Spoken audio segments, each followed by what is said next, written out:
Roaring Bolt mirror, love to see it. I think Yoav's Roaring Bolt has the calm mindset, whereas Harrison does not. So probably seeing Yoav probably setting up turn 1 or 2. Maybe we'll see Raging Bolt, Incineroar, Raging Bolt, Roller Boom up front. Maybe we'll see a half play mask. 100% sure. Alright, had to pop off first turn. Raging Bolt and Incineroar as predicted, and Chien-Pao and Raging Bolt on the other side. So 2 big giraffes diagonally sitting away from each other. And we can see here turn 1, there's a bit of a general pressure with Fake Out here. Into either slot, the Chien-Pao is goes, so you might have to be careful if you do commit the Terror early or the Fake Out early. If you do get rid of the this might be a free Calm Mind actually. You also got to be careful, you don't want to get a free shot off. The Raging Bolt is Terra Electric on Harrison's side, and Raging Bolt is Serratore on the side of Yoav, who's thinking about it, perhaps because there is maybe a chance maybe Chien-Pao can also Ice Whip Crash and double the Raging Bolt.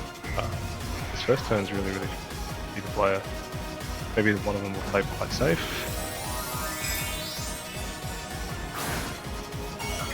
There's Terastallization committed early onto Yoav's side with Terra Fairy. Big Fairy Giraffe up his there. Right, Terastallization on Harrison's side as well. Probably trying to not get faked out. Oh, here we go, Terra Electric instead. We just wanted to do big damage, maybe onto Incineroar here. Perhaps there's a path for him to get it. Right, Ice Whip Crash. Into that, there could be a flinch chance here. Very high flinch chance. No, it doesn't flinch, there's a Calm Mind. Looking to see that Yoav's Raging Bolt does go first. Good information.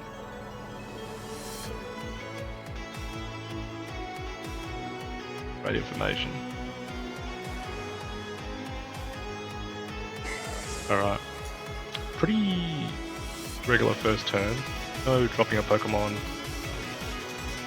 too crazy, but we do have a very dangerous Calm Mind set up Raging Bolt on Yoav's side. Being that as it may, it's very dangerous having that. Okay, here's my Twitter post going up.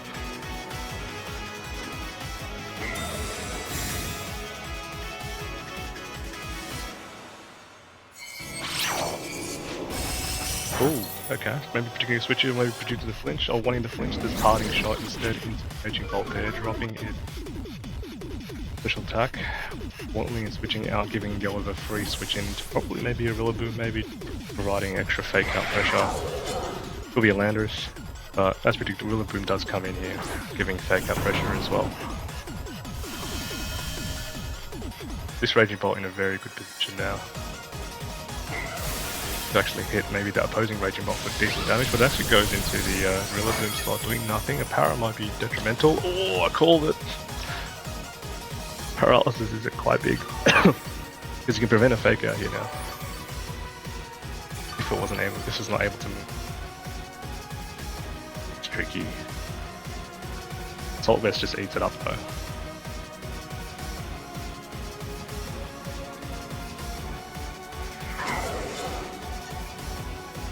AV just eats that up so good. Nice swap out from Chien-Pao. Not wanting to get faked out and lose its sash. Here comes Incineroar dropping the attack of Rillaboom. These two mons so prevalent in Regulation Age coming in. The Grassy Glide though, that's a decent amount of damage. Dragon Pulse as well onto the Guppy, it's not enough. Comes the T-Bolt. T-Bolt right into the opposing Raging Bolt there. And a decent amount of damage. Given that it's Calm Minded as well. Gets a bit of health back from the Geist Terrain, but we now have fake out pressure on the Raging Bolt. Sorry, the Harrison side with Incineroar.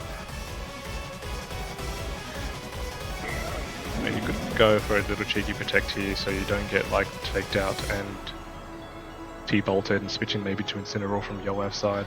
Perhaps be the play. But you also run the risk of the Raging Bolt going for a T-Bolt into the thing. Okay, Guppy comes out.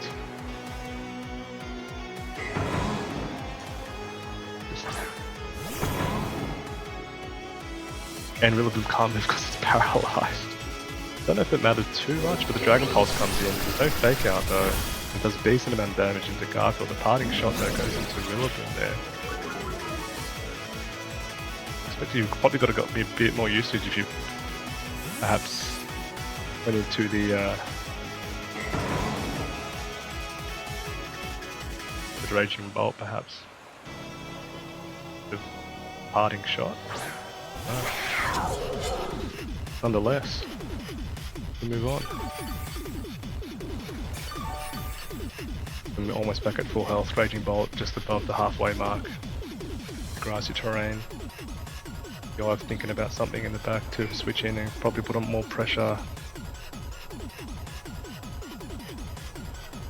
Hey, okay, folks.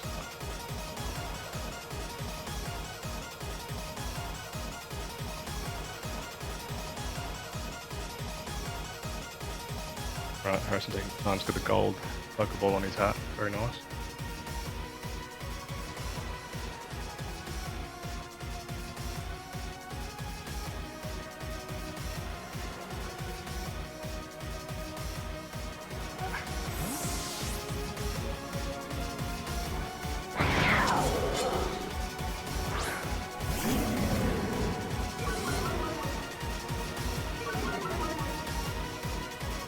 Swap in, protect on the Champ Power. Great protect. The Raging Bolt protecting as well, not wanting to get hit really hard. Both players just playing it safe, pivoting the right monster for themselves.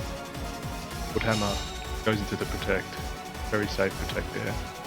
And you also get a free switch in for Incineroar, which also provides you more fake out pressure. Great. The Champ Power is in a very tricky position here. Fake out goes into that, and we're going to see the Champ Power definitely go down. Maybe the Woodhammer might be enough to actually drop it, not enough. The grassy terrain actually did add up to provide Raging Bolt to go for the Dragon Pulse, drops the Blade Edge, and that's a big part of Harrison's team gone down.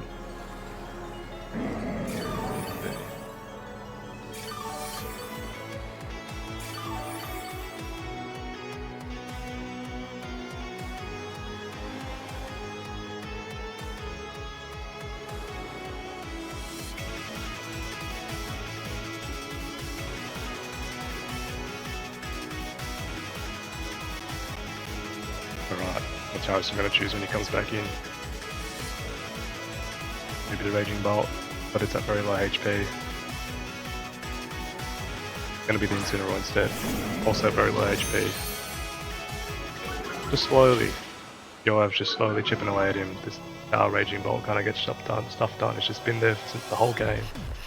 Covering slowly, taking hits, providing hits.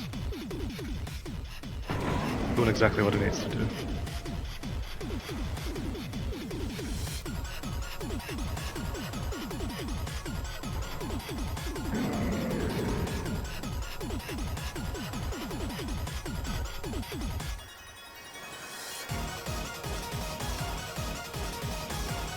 Big League Cup here today, 21-ish players.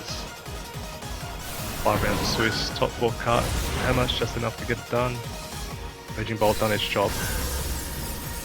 Done a lot of damage already, which allows for Yoav to bring in his sweepers into Urshifu. Next game, might see a parting shot go in here, which is very well played, just burning slowly, reducing the attack, offensive pressure from Harrison. That paralysis on Rillaboom's a bit tricky though, so you might have to bring it in some work.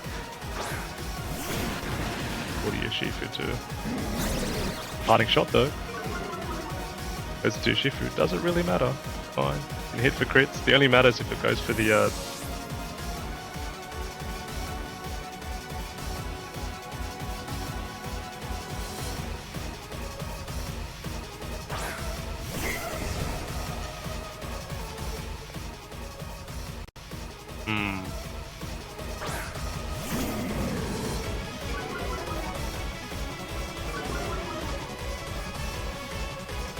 Interesting.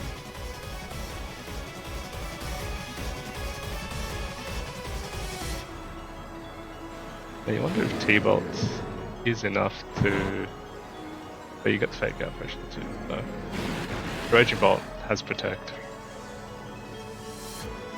You also see maybe Mufasa, the Rillaboom swap out, or rather he's doing for the Goose Step, so Raging Bolt does come out.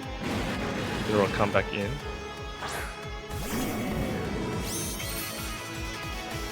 Still looking quite dire for Harrison at the moment, but there might be a way if his opponent Yoav misplays in some way to take that go to that slot of Incineroar.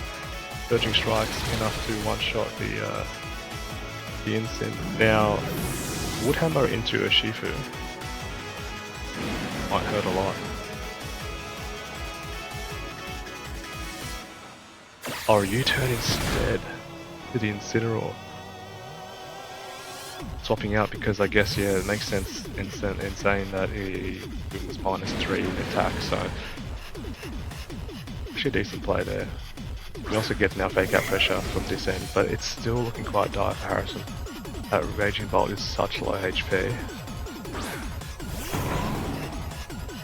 And the any way you could probably get around this, maybe Urshifu might have to swap out here.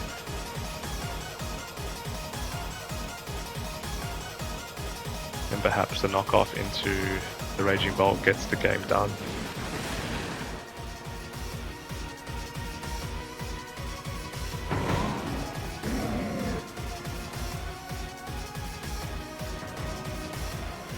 Interesting.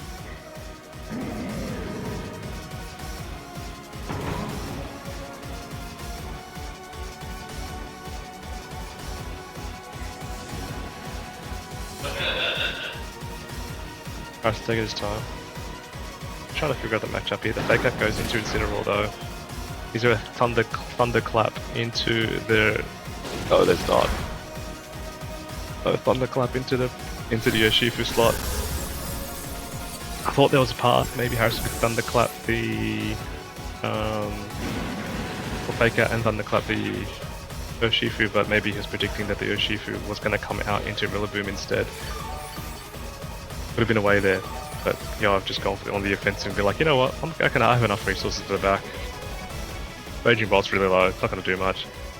Battle is cancelled and round 1 goes into Yoav. Congratulations to him. Thank you so much for the Prime sub, mate.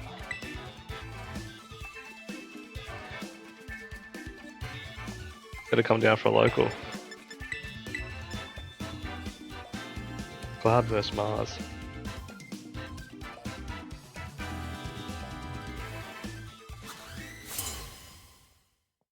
Alrighty.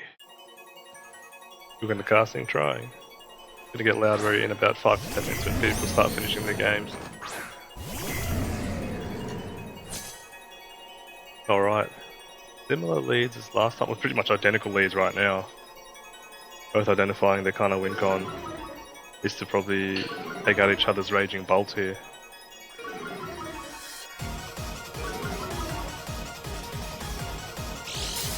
Proto activates for Yoav's side, and Proto are going to activate on to Harrison's side. There you go. I wish they just activated at the same time, but I guess it's good to know the turn, like the order of turns of what goes first and second, right? It's like 1 minute wasted, just like shit activating. Imagine Terrain coming in as well on top of that.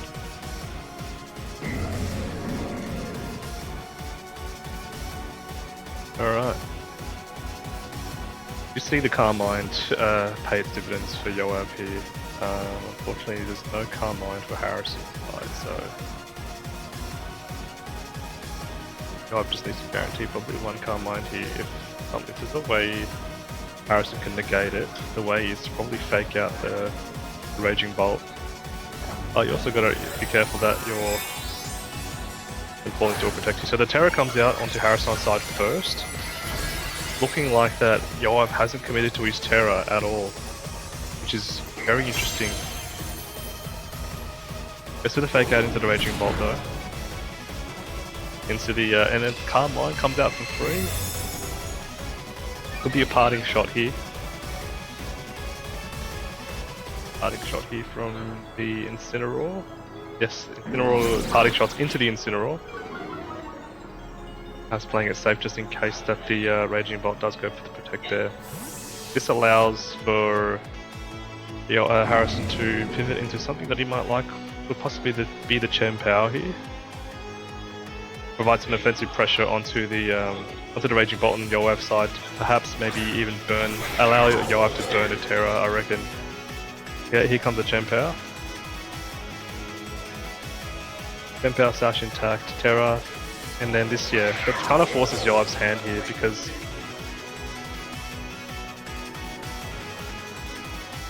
but in saying that as well, like T-Bolt might do a decent amount of damage onto the Yoav. So Yoav's he's got one Carmine though. He's got one Carmine off, which is nice. Incineroar in a kind of a tricky position here because it's like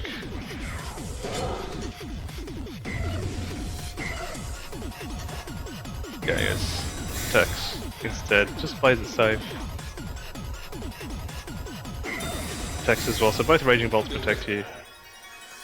If the Sacred Sword though goes into Incineroar, whoa, that's a lot of damage into Incineroar. Very valuable amount of damage.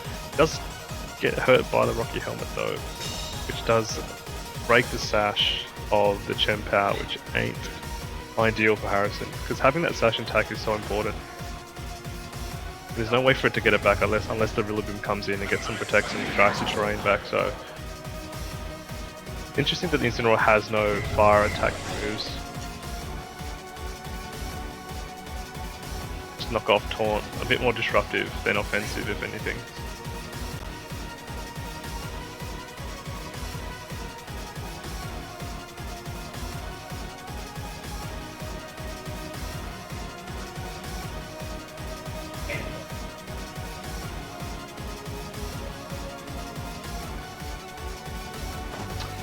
Thrustalization from the Yoav side.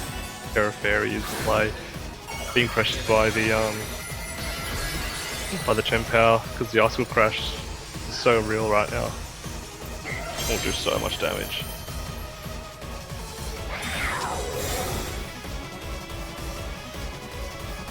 Does protect itself though, the Thunderclap.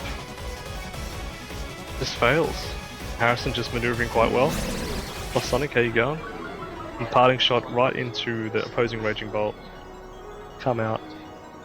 Perhaps. I haven't seen what's in the back yet for Yoav. It could be the Rillaboom and Urshifu again. No, it's the Rillaboom and Ogerpon again. Oh, Ogerpon rather. Ogerpon is actually quite decent here, but the Rillaboom also provides fake out pressure. Given that the Chen Power has just protected,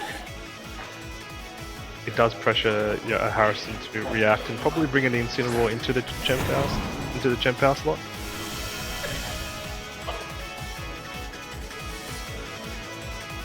Here comes the T-Bolt. T-Bolt right into the Raging Bolt. Let's see how much this does. He does a decent amount. The power could be very detrimental. Raging Bolt just eats it up. Eats it up beautifully.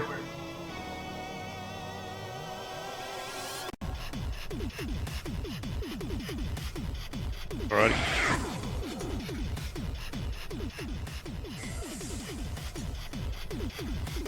Yeah, that's interesting.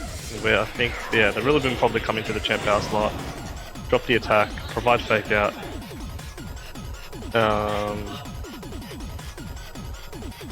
Because Chen Power can also just go for the Icicle Crash onto the Rillaboom there, just call it out.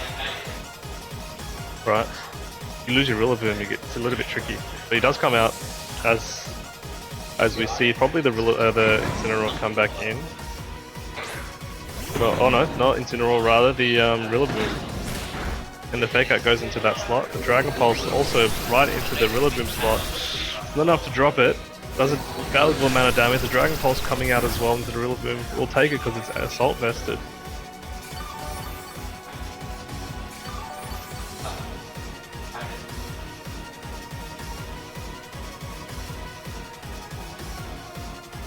Interesting.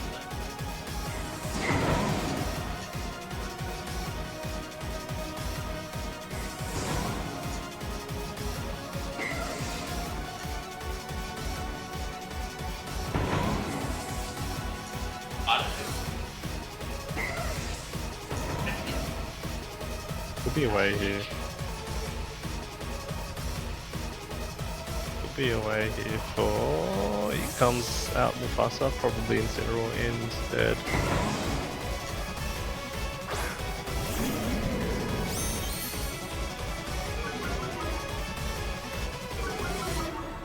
And I thought he would be coming in earlier, but I guess right now is quite valuable. Incineroar on Harrison's side does have fake out parting shot a little bit some flare blitz. So U-turn right into Garfield. Would have been nice to do the Yoshifu slot, sorry, not Yoshifu, the Chien-Pao slot. Because there is a way where now Chien-Pao can actually regain its sash with the Geisty Terrain coverage. Dragon Pulse actually goes in right into Chien-Pao. It's enough to drop it, didn't even matter. The Chien-Pao actually gets sacked instead, not being able to get his sash back and provide a bit more offensive pressure. Now it's just the Incineroar and probably the Raging Bolt coming back in. Or it could be the Rillaboom instead, but at very low HP, so Yoav just chipping away slowly at Harrison's team. Making the right plays. Slowly whittling it down.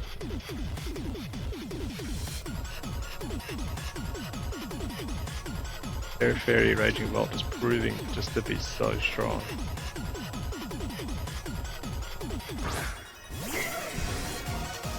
Okay, opposing Raging Bolt coming in.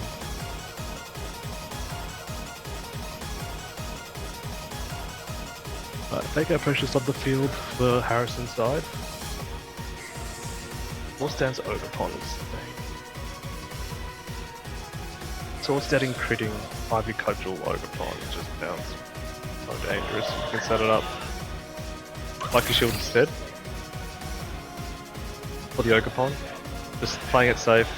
Yoav just being on the defensive side. Fake out was meant to go into the Ogerpon slot instead.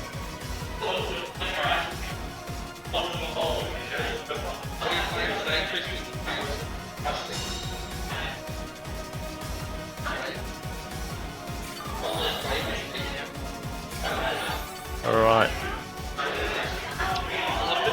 It's getting super loud now, guys, I'm really sorry. But we're probably getting close to the end game here. But Yoav just still has 4 Pokemon, so much resource. Harrison just on the back foot a bit. Can turn things around, needs some things for himself to go the right way.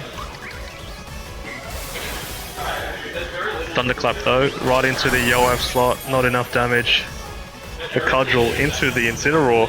Might crit here, doesn't crit. Dragon Pulse. Oh, enough to drop the Incineroar, and now Harrison down to his last 2 Pokemon. Not for this regulation. Down to his last 2 Mons. What can we do here? It's looking like Yoav's probably just sealed the game, given that he has so much resource in the back.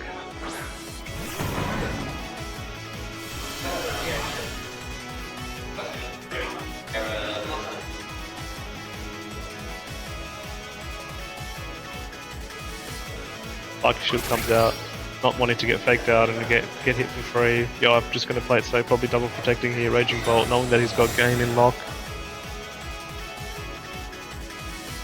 The fake out was meant to go into the Ogerpon there. Oh wait, is that regular 9? Regular. And you probably just double the Raging Bolt here, or you just double the Rillaboom because Raging Bolt I guess can protect. So. I'm not even double, just attack either slot. Yeah, but it's not, so that's the reason I felt. The advantage is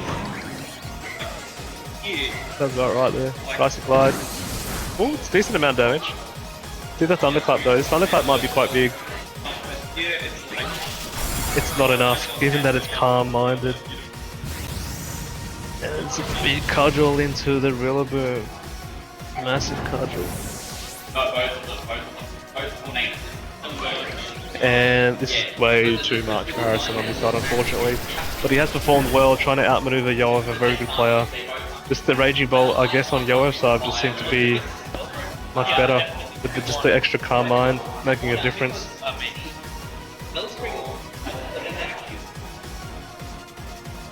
It's fine to go. Is it more than one answer? Then it's both things. And the game is not sealed yet. Harrison going down on his shield. Want to get finally rid of this Raging Bolt. Finally gets rid of it. Raging Bolt's pretty much done so much damage. Just that extra Carmine. I'll be interested to see the rest of the tournament to see how people will be able to find a way to counter this. And there we go, Ogerpon running around, Mountain Stroll, goes for the hammer. Wham bam, thank you ma'am. And Yoav gets the win in his first round. Congratulations. Congratulations to both players, played super well. Alrighty, anybody home?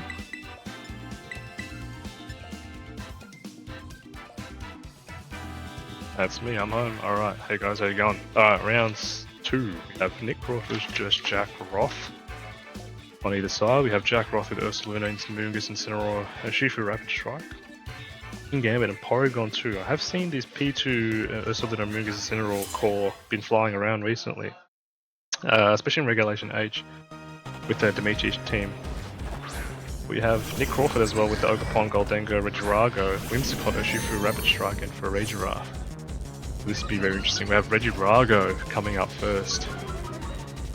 With the Ferragiraf on Nick's side, and we've got Incineroar and P2 on Jack's side. Very interesting. Interesting play. Can't fake out here. But, what do you call it? The Incineroar can knock off into the Regiraff, which is Fairy. It does have a Throat Spray though. Regirago has Dragon. Yeah, Dragon's well, so. Be just a free Helping Hand and Dragon Energy. Just press buttons, get it done. Wham bam, thank you, ma'am. Instead it's a Drago, mate. That hit right into the P2. Jemima goes down. Big damage. Let's get the special attack drop, but that's one big thing out of the way. Regirago though gets knocked off the choice specs. Interesting. A lot of damage. Could you have just gone for the Helping Hand and what do you call it? And Dragon Energy instead? Would that have been enough? I don't know.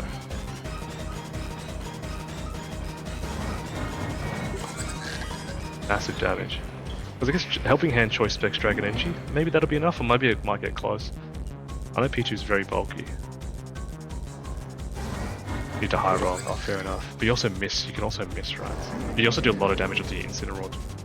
But then they trick room up, but you can also like trick room with, free trick room with free draft. Well, there's another Helping Hand who's gone straight for it again. Go for this time. Go for the Draco Meteor, right into Incineroar, it's going to do a decent amount of damage. That's a decent amount when you think about it. It's still to about just above half. The knockoff though, right into George, lives the knockoff just. Throat Spray does come out, the headlong rush right into the Regirago, gonna drop it.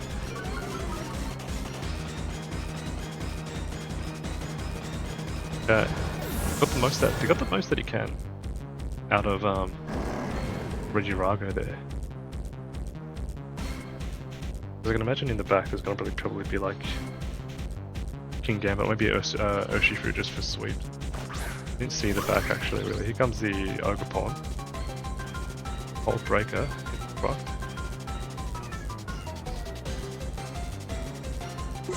Yeah.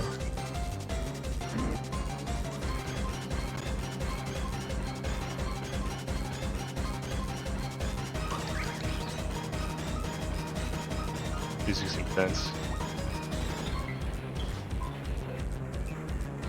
Very intense. Board is set. They're in the middle of Mezagoza. Nick just thinking about what he wants to do. The Ferragiraf might have to go down. I don't know if it's going to be able to move without getting a move off, rather. Trustalization though. Onto the Ogerpon. Perhaps going for that Ursaluna here, because Ursaluna is a bit of a problem. Given that it might be a little bit tad speedy-ish as well, might be faster than the faster than Ursaluna, probably not then, maybe if it was coming out.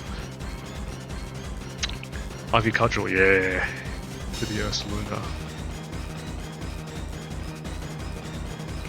in the hyper voice, just to get a little bit of chip off onto the Incineroar, bringing it to just under half, I reckon, just under it, and the U-turn, enough to go into the free giraffe, drop it, come back out, swap in, perhaps with the Urshifu. I didn't see what's in the bag. I want to guess the Urshifu just for late game sweeps. It's a Moongus instead. Not for the whole trick room route. No regulation F Pokemon on Jack's side has been brought. The only regulation H Pokemon is the Urshifu.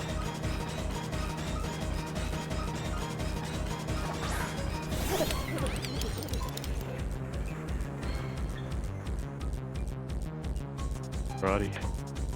About to dim the sim for the core of this, of the P2 Ursa. Doing quite well. But it is just Ursa, it's just Amoonguss and Ursaluna here. There's Mr. Cheese and Masha. They have to run the risk of EQing here. They have to run it. Rustalization though onto the Amoonguss. Gonna be a water Amoonguss here. We'll live a Cudgel and a Make It Rain. You might get two turns out of this Amoonguss. Unless the crit hits hard or instead the Ogerpon went for Woodhammer. Oh, he went for the Woodhammer anyway. What a call. Right into it. One shots it. Great call.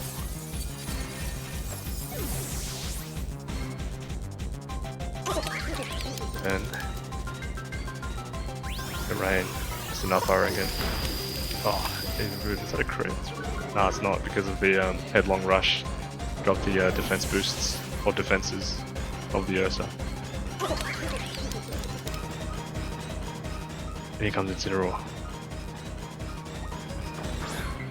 No. Well, I guess that first turn really mattered. You get rid of the P2 with Draco Meteor. Can't really fake out because you have Furry Giraffe, so well played by Nick there. Understanding the team, but I think Jack really good enough to probably make some adjustments and make this game 2 quite competitive.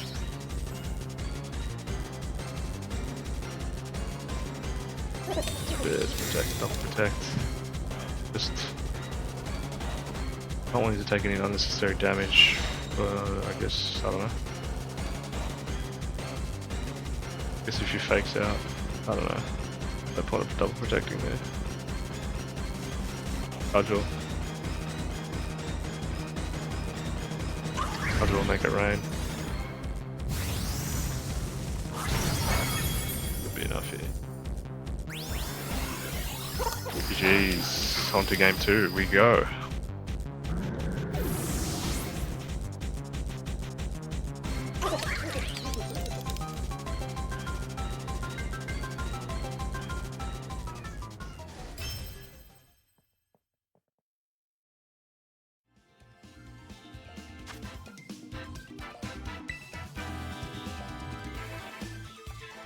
There is a VR December challenge that starts in a few hours, 2 hours ago. Regulation F, 2 PM UTC. Apparently.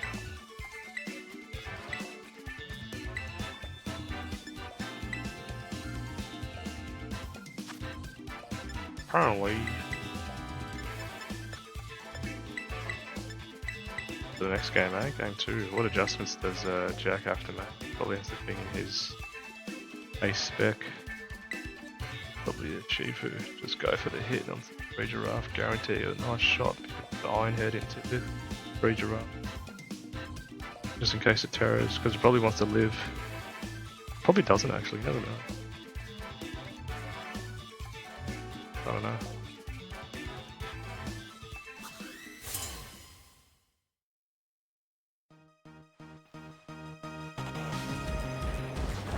Alright, game 2 is underway. We have the same leads from Nick's side for Giraffe and Drago.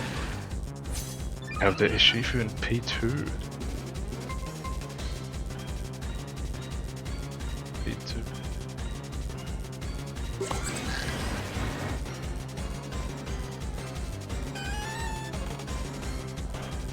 This thing that can miss. The Draco can miss. For this time. Let's combat just enough. Gets it close. I think the Dragon Meteor is definitely coming out, isn't it? But it misses. It's a big miss. And that probably secures the game. Or will secure the game, but I think this puts Jack so far ahead now because P2 can just start sniping. Yoshifu can just start, I don't know, can probably come out for a free swap in. But you know, also the tricky part is the free giraffe can be trickery. But I guess like to bring it into a spot where that whatever the Draco missing doesn't really matter anymore. The Regidrago does come out.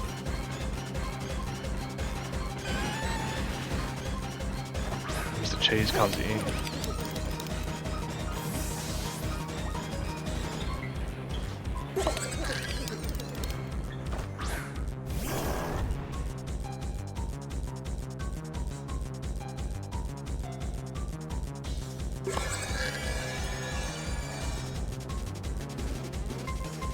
Luna comes in, tries to get a little free swap.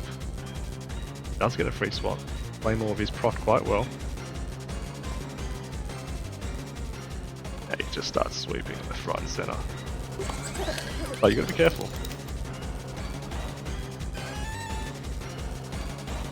Actually, no, I didn't see the re-trickery. Yeah, that was the play.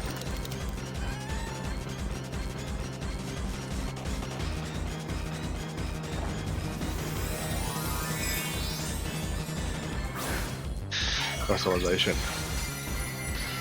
On to the E2.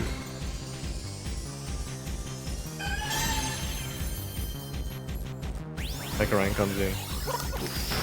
There's a decent chunk of damage to both opponents. Not under half though. The EQ should be enough here. Oh, it's very good. Serratore can't solo the P2 here, that's the problem. They trick him though. And then P2. Gonna trick him again. I turn my ads off. Laser. One moment. No ads please.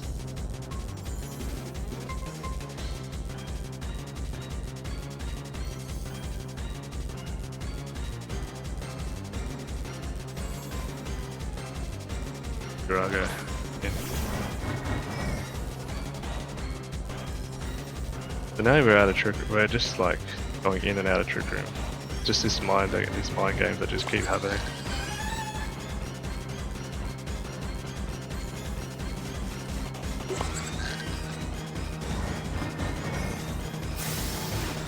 Here comes the Draco. It's enough.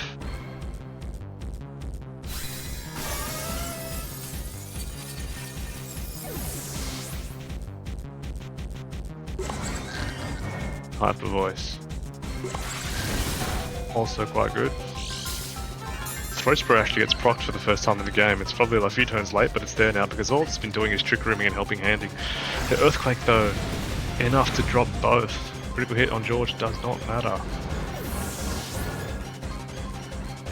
Quite good for Jack here.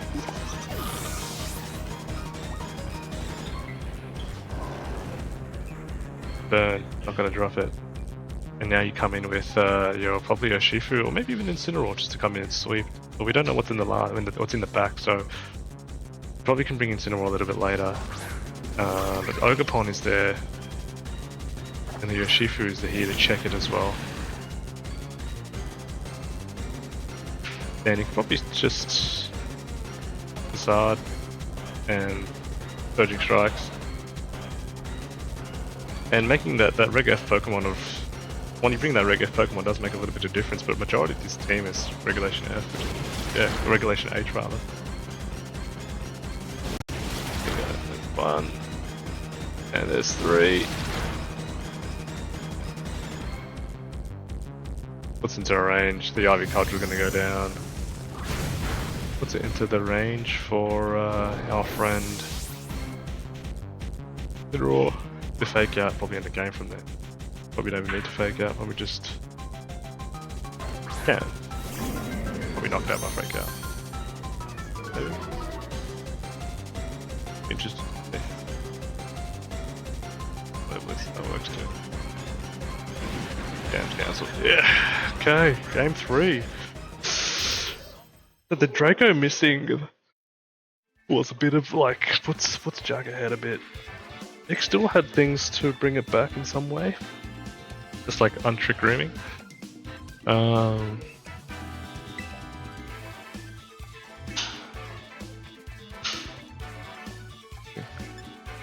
Interesting.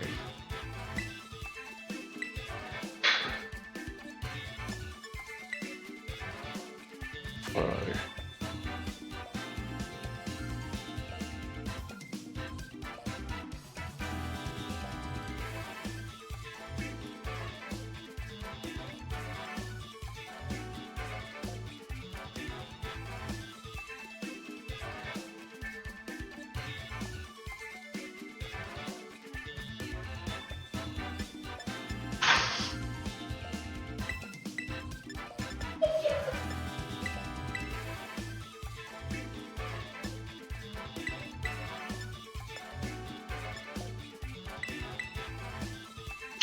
Third game now.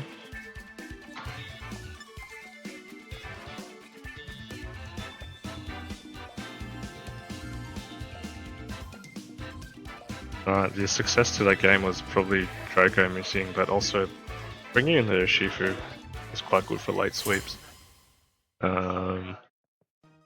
Let's see what could happen next. Alright. Comes the Shifu.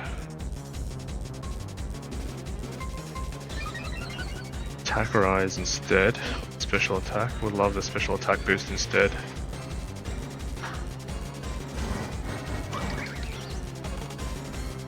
Alrighty. So we're in the same position here again.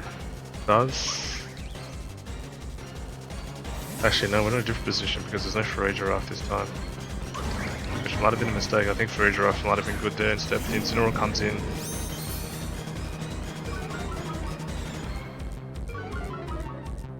Preserving the P2 maybe for late game. The close combat right into the Regidrago does a good amount of damage, the same amount as last time. Drop the Ivy Cudgel though right into the Incineroar. It's not kind of what you want. But with Draco Meteor right into the Serratore does good amount of damage as well. Gets a special attack drop. Done kind of its job in a way to get Serratore that quite low. Still a very tricky turn because the Shifu is here just like you can only close combat. You can close combat into Regidrago slot for free. You can also like fake out the Ogerpon as well. But you also got to be careful, like Furry Giraffe might be in the back, so they might swap out the Ogerpon. Actually, I thought the Regidrago might come out instead. But here comes the Furry Giraffe, George. And Regidrago gets dropped.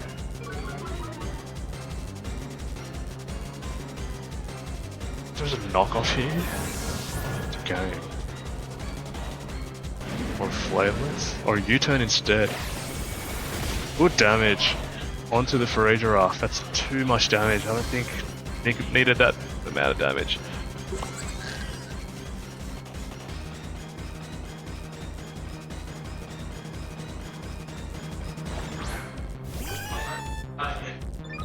Here comes the P2.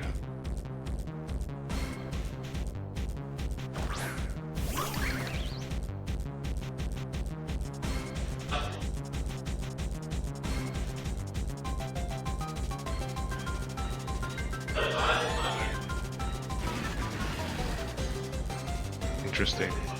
Yeah, that's a lot of damage. Yeah, that's a lot, eh?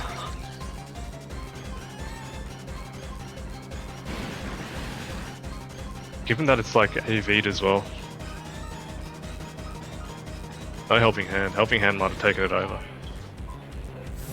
P2 just goes in, comes back out. Goes in, comes back out. Incineroar comes back in. We'll get a nice little cheeky attack drop onto the Ogerpon there. The Shifu still being quite the fastest thing on the field. The only thing is the close combat, so whether it matters or not, the intimidates probably doesn't. But I think this might be enough for the Ogerpon to actually start sweeping left or right. But it probably went for the Incineroar slot, I think, so the Incineroar might get sacked here. The helping hand though, oh yeah, probably definitely went to the Incineroar slot 100% because he doesn't want that P2. But the close combat goes into George, does enough. Critical hit, doesn't matter.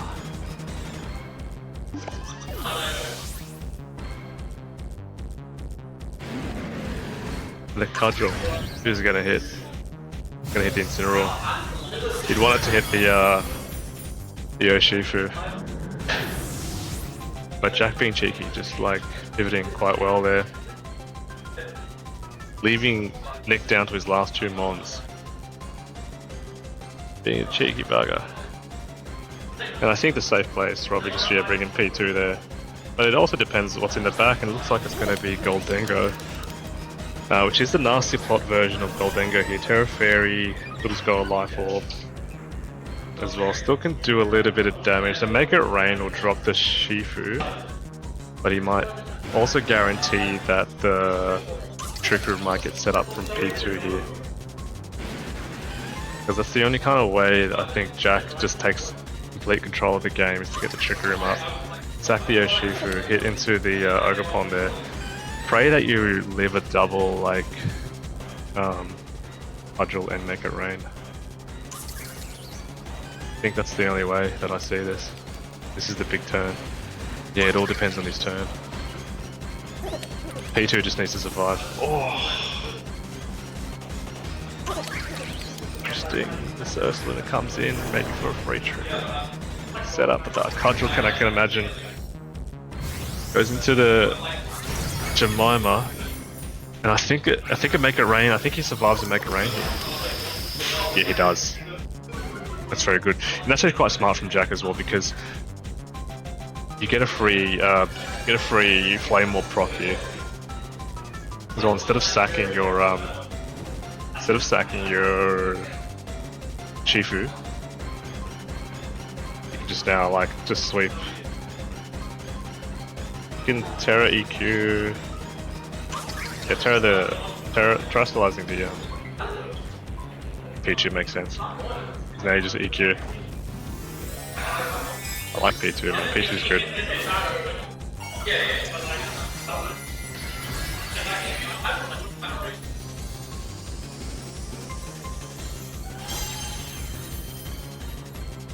Spike shield. What?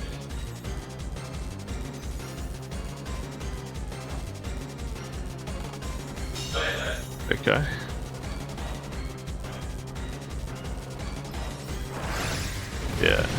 Yeah, nah, Mr. Cheese ain't Mr. Cheese, mate. Calm down. Finish just 3v1. It's Headlong Rush. Terra Blast. Terra on the P2, Terra flying.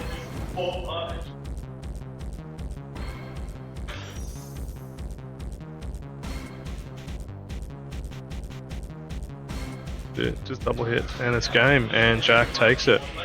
After being down from getting bopped by Dracomir, helping hand Dracomir onto the duck, Jack was able to kind of pivot and figure out a way to get there in the end, so congratulations to him. Well played. We're going to move on to round 3 very shortly. Keep your eyes open for the bargain. Gus, yeah.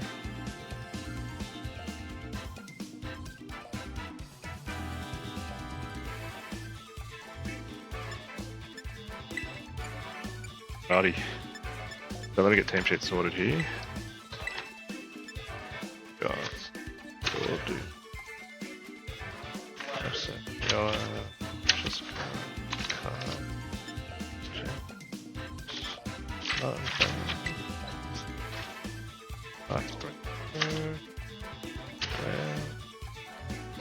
Serratore, not Salvatore. Oops. Set up afterwards. My bad, Tom. My bad.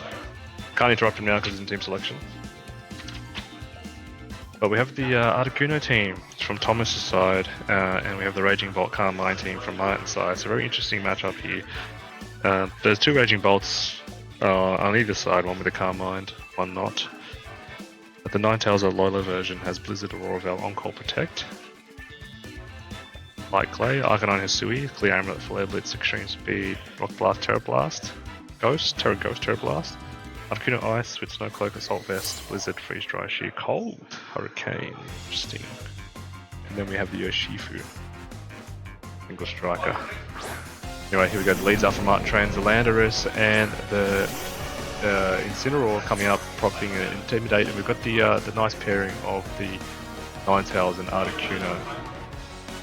It's not going to matter too much. Both of these Pokemon and the ones on Thomas's side is special attacking, but we do have maybe Fake Out pressure from Incineroar. Landorus as well can provide lots of damage with a Sludge Bomb on either side, really. The Landorus does have Substitute as well. It can be cheeky and go for a quick Substitute, but it is very threatened with Blizzard here, so you've got to be careful what you really want to do there. Also, the Landorus is also Terra Poison. But I think the Landorus is in a very tricky position. The Articuno does come out though, and Arcanine comes in.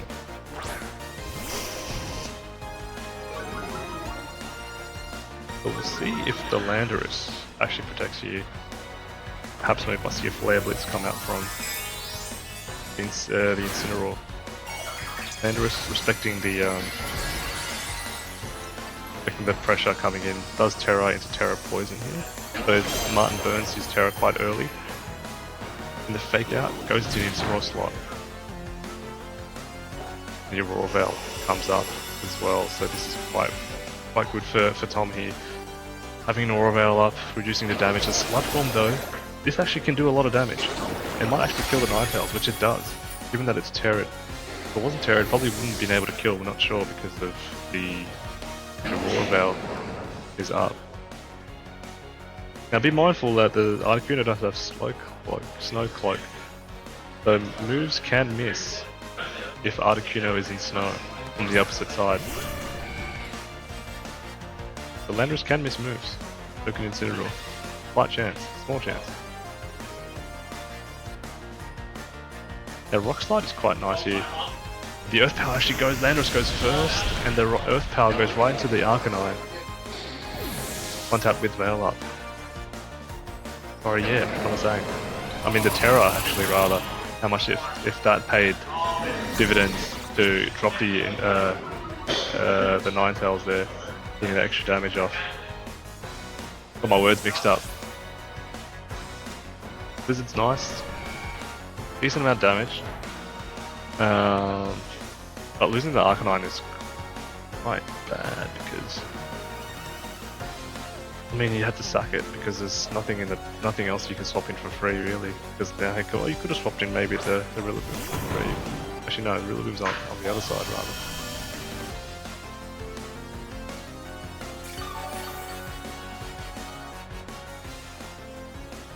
Here's the Raging Bolt. Yeah, no, you can't swap in a Raging Bolt.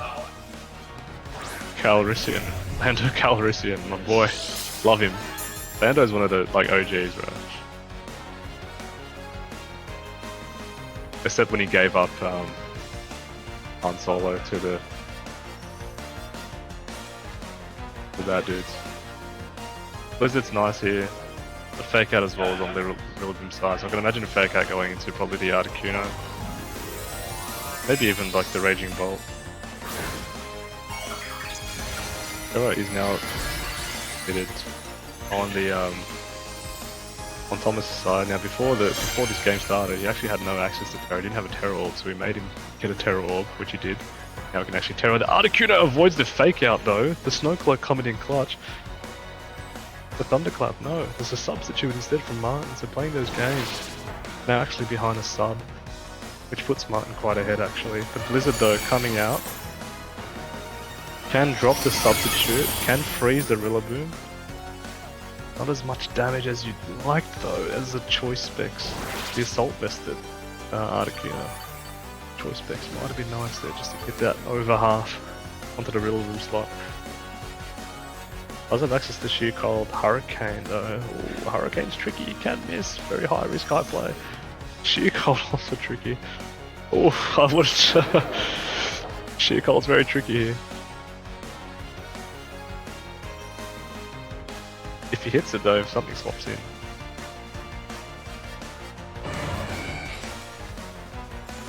Guess for Thunderclap? It doesn't, so Martin going for the substitute again. Just substituting, just sitting there, just being a presence. Not actually doing any damage, but just being there. The sheer cold actually hits! Holy moly! That's a 1-hit KO. You wouldn't believe it. What a hit. Oh my lord. 30% chance to hit. He actually did not have to go for that, but he did instead. Could have went for the freeze dry or something safer, but yeah. What a hit. Oh my lord. That's nice. That could be game changing. The whole point. First of all, the fake out misses, then he hits a sheer cold. Chances, I don't know, I can't run the count the percentages. Okay, Raging Bolt's here. Very heavily threatening. Martin, mind you, still got three. He's got 3 Pokemon, whereas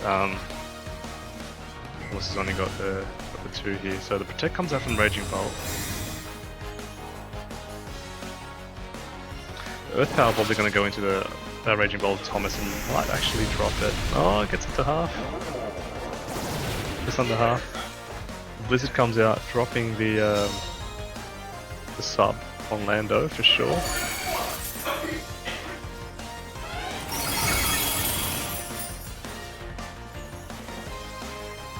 Substitute now gone. Dragon Pulse. Ooh, if that went into the Lando slot, could have been good.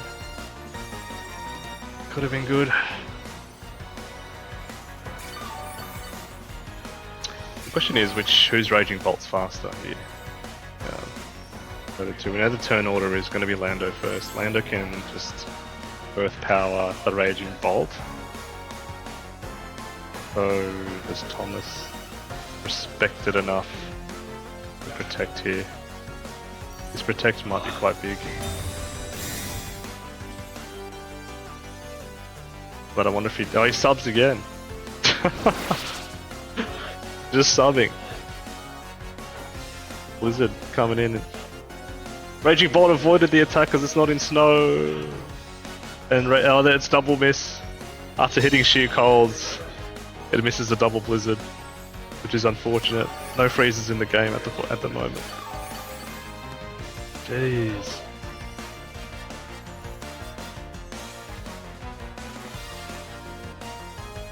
Look at this sheer cold. Ooh. This match has been all... I know, it's just Pokemon actually... Is this Legend ZA or is this Scarlet and Violet? People are fucking rolling. Holy moly. So you gotta go for the sheer cold there. There's a Thunderclap onto Articuno. Not gonna do much. The Earth Power will drop the Raging Bolt here. A lot of damage. That Lando Calrissians, such a big problem with this team right now. Look, you can hit both and get a double. No, you can't get a double freeze. You can get a freeze on the Raging Bolt. No. What they could is it still freeze? Freeze? No. Yeah? No. Yeah, no. Yeah, no. Wizard.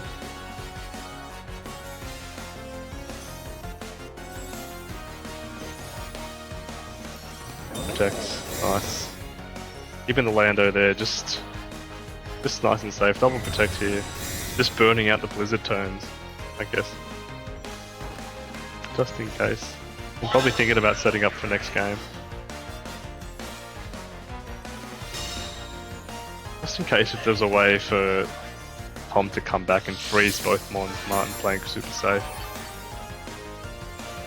And also bringing out the the Raging Bolts.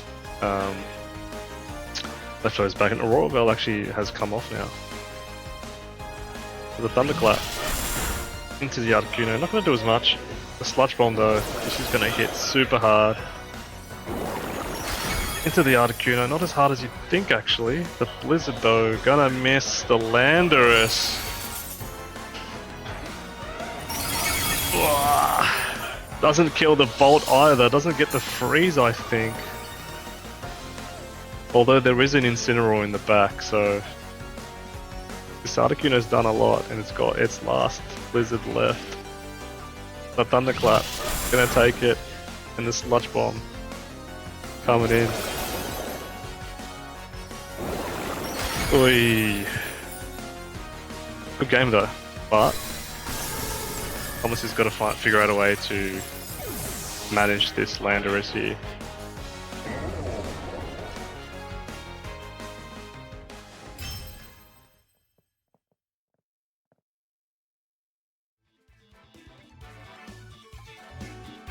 Got to find a way to address that that Landorus, and the way that I think you can address it is just to bring in your Ogerpon, or bring in the Urshifu.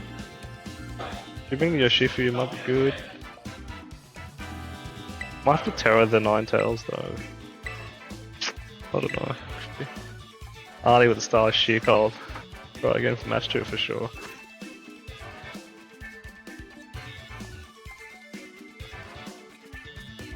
I think you Sheer Cold the Landorus to win the game.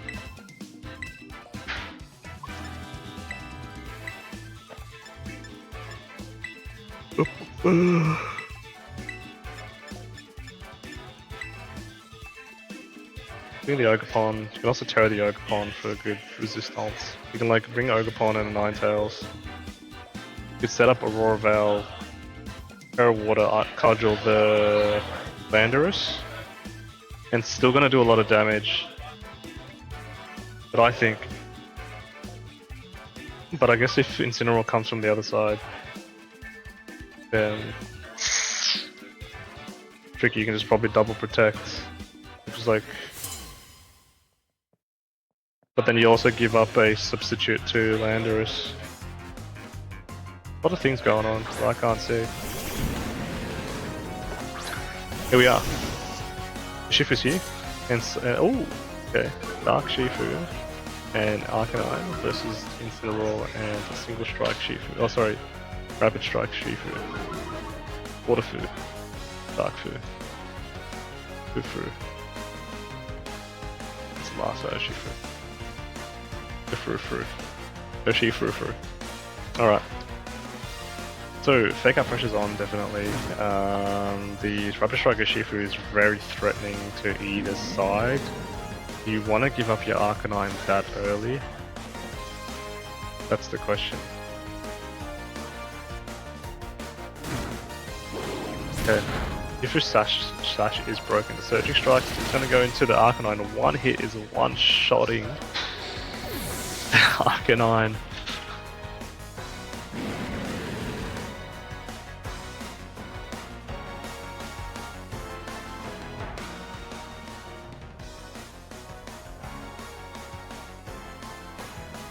That's tricky.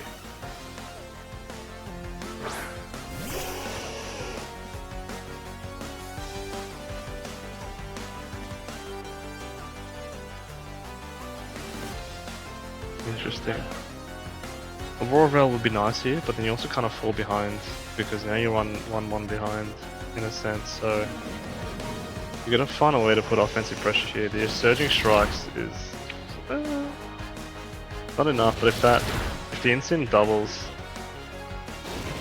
into the Urshifu slot, the Dark Fu slot, it'll be game here because I mean Aurora Veil is there too. It's nice. But I think like even a Flare Blitz or even a Flare Blitz. Oh, is that enough? Yeah, no, it's not enough. It has been intimidated. A Flare Blitz here into the Urshifu drops it. Or rather, it goes into the Ninetales. A good amount of damage.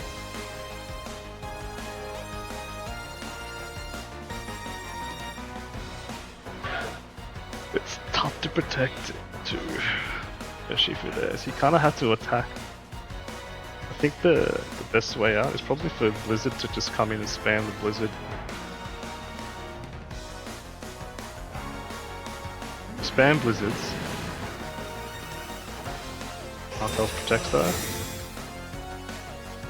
Maybe not wanting to get Flare Blitzed again. The Surging Strikes, yep, goes into Urshifu. Okay, so this also brings now kind of a safe switch into his last mon though, which is Articuno.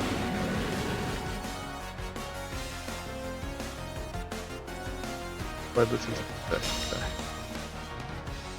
Which is fair, makes sense, because you don't lose 2 Pokemon and potentially maybe get burnt and lose the whole game from just losing your Ninetales there, so...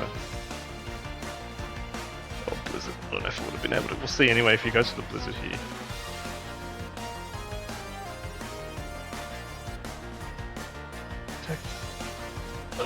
Gotta go for the...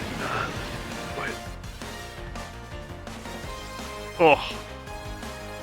Offering. I can double Blizzard Splam's good here. Muzzle Blizzard Splam. Spam.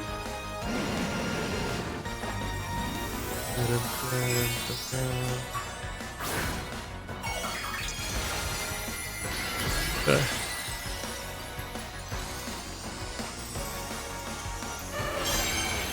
Big damage.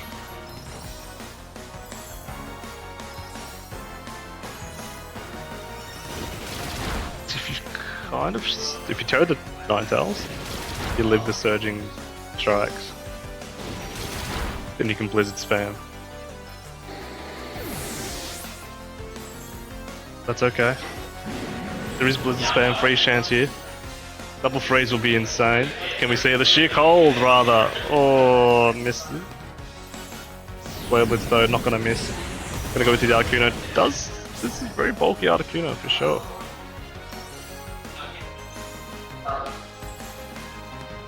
Gotta spam it. Gotta spam it. Got a Blizzard. Oh, you can sheer cold too.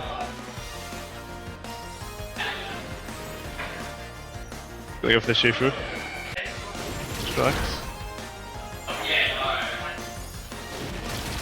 2. And 3.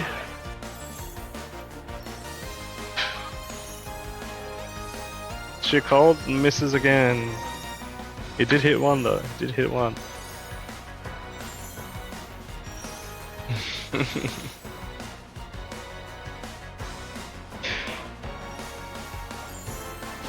Good strikes.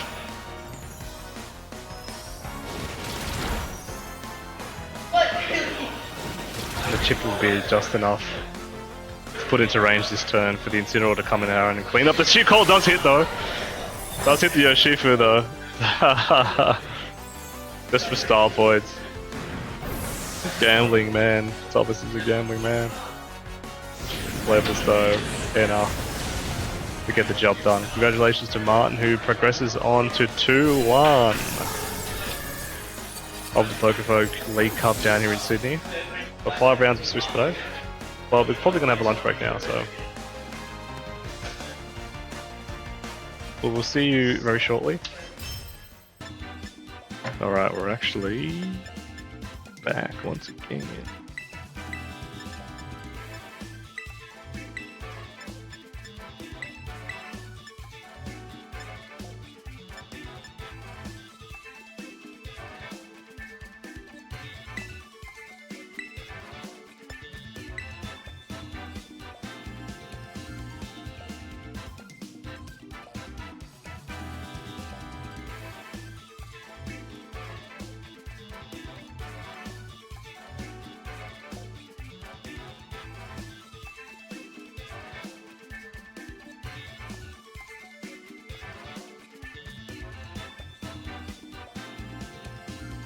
Isaac and Sam just getting their team sheet sorted.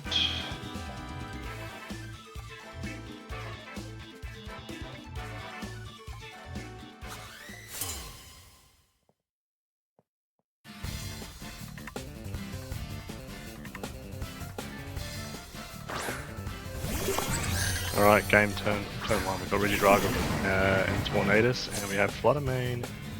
We have Barigera. We have Isaac versus Simon. He's both very good players. This is first tournament that Isaac's playing in that he's senior now, as a senior.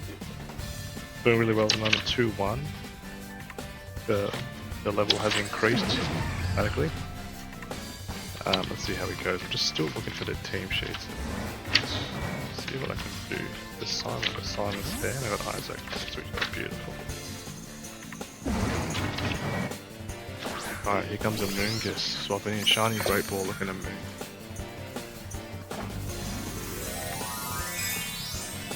Specialization is being committed onto the Drago side. Terra Steel, that is. Got a big steel axe on the top of his head. Very good to see. The Liquid Storm coming in. Right from the Scarecrow, which does a beautiful damage onto the Immune. The Terra Blast, though, I mean, looking like maybe into that Immune spot isn't going to be able to live this. Just does. The Trickery comes out.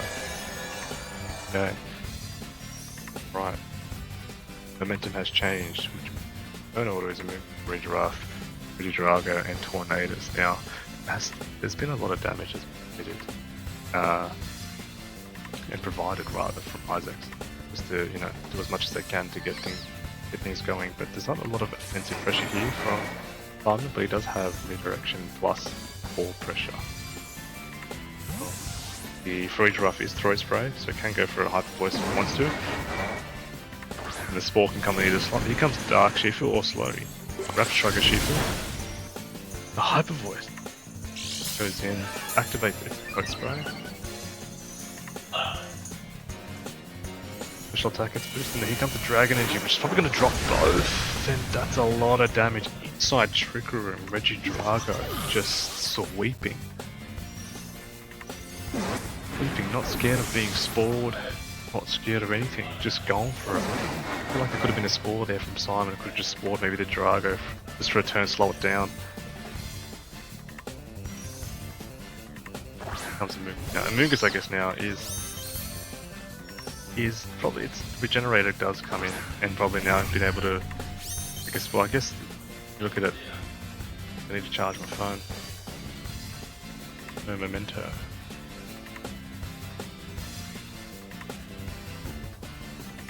My laptop's gonna die.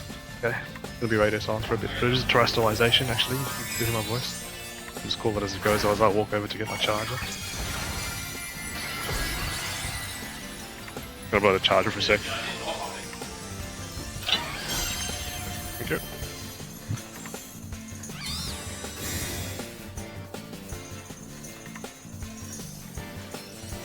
Protect from Drago. Ivan Drago. Super hard. Terra's been committed. Doesn't gleam. Whether it's going to be enough, I'm not 100% sure here. Onto the Tornadoes. And it is, definitely. Given that Flutter Mane is actually choice specs. Diamond has a lot of resource in the back. It's got Ogerpon here.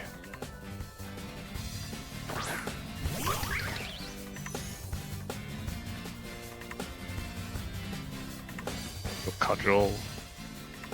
Can't be redirected. Regidrago though wants to reset itself.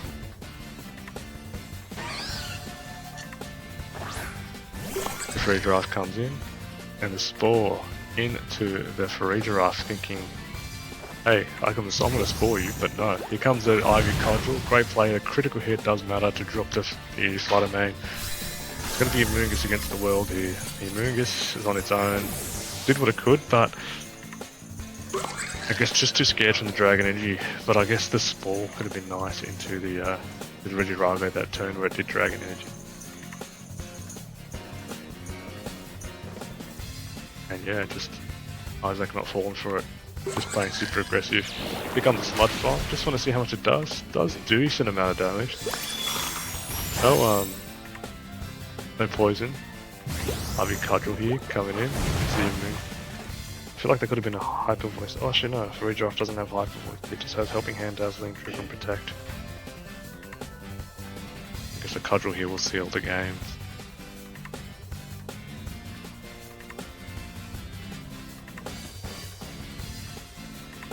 Ooh.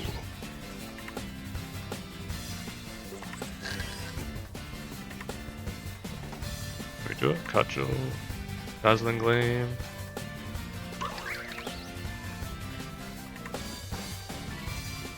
Just gonna press it down. I mean, you also gotta be. I think Trick Room's still upright, so you can just like protect. Oh, Cudgel. Actually, no, Trick Room is not up, rather. Okay, let's go. Super hit. Might have mattered actually.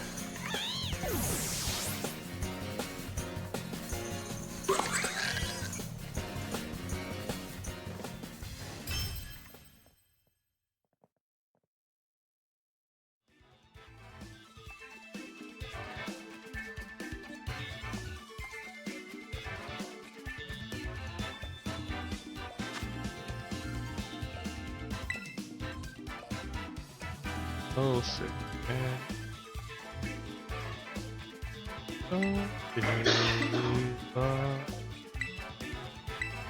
Oh, so proud.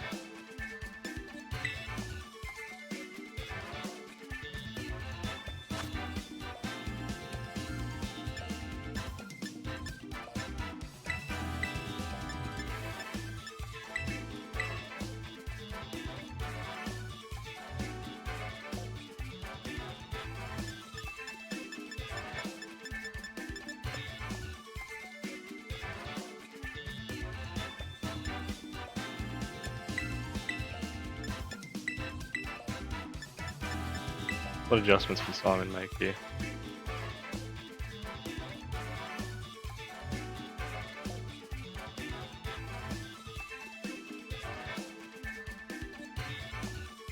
Sure.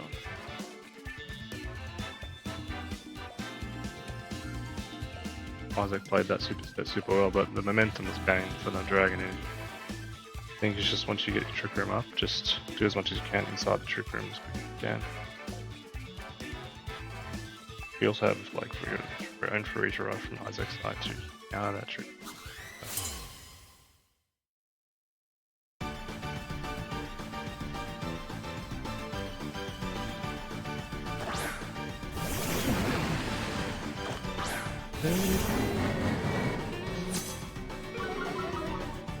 Alright.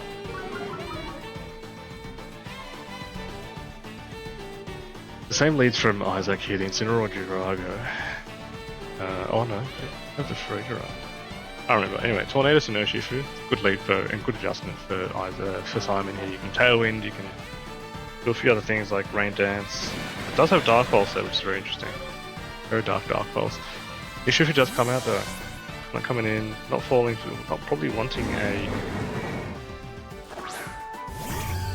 fake out. Now the Flying Mane is a good switch in because you kind of prevent the fake out, and you can also prevent the Dragon Energy, so to speak.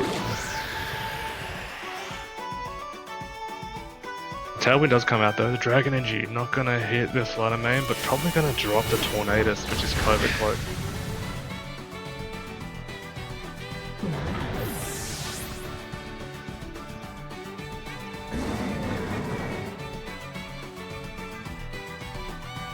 The Flying Mane.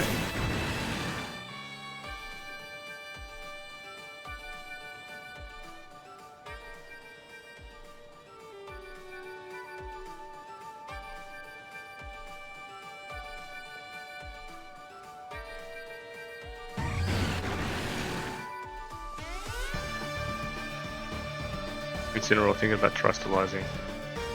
100% yours, really. It is Assault vested. Does want to get probably Surging Strike and double with like a Dazzling Gleam here. But also if you don't Terror the Drago, you die to a Dazzling Gleam as well. So what's more important here for Isaac is the question.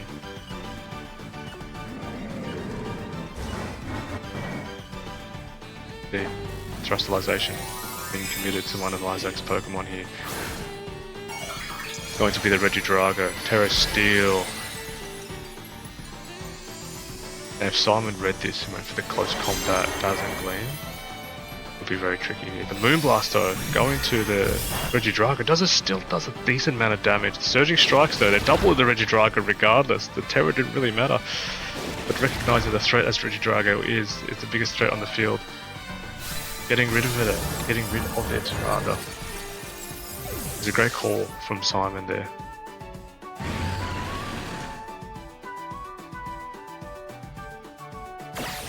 U-turn from Incineroar. Just want to reset itself. Repressurizing fake out.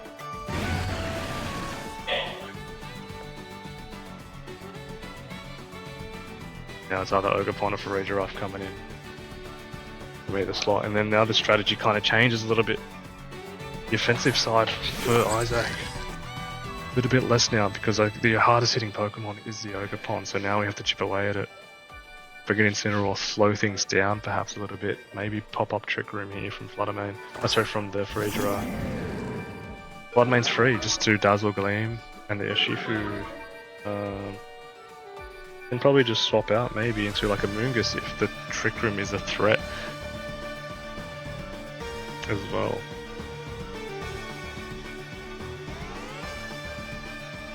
Then maybe he won't want a Trick Room instead. Tricky position for Isaac to be in.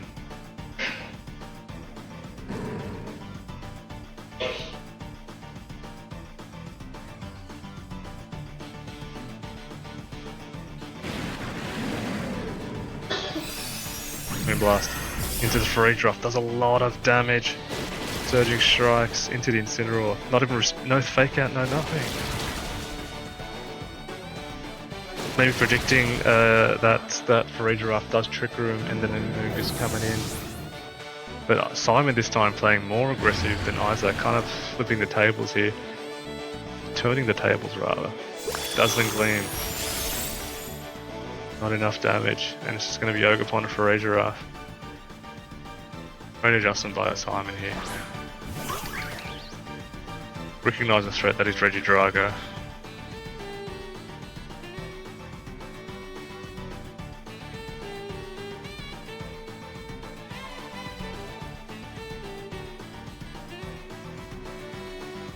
Gonna go to game 3 for sure.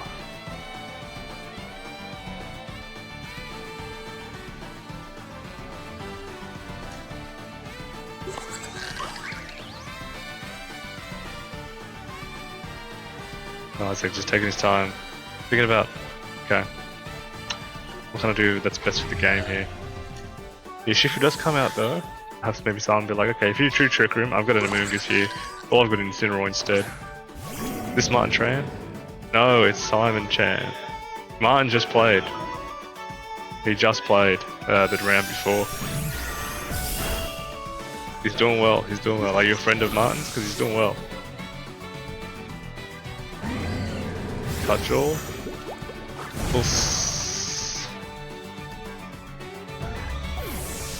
Still winnable here maybe for Simon. Tailwind is now gone though. What's the last? Oh, it's Urshifu. Urshifu got access to close combat. Got access to U-turn. It is. So close combat and the fake out seems to be the play here.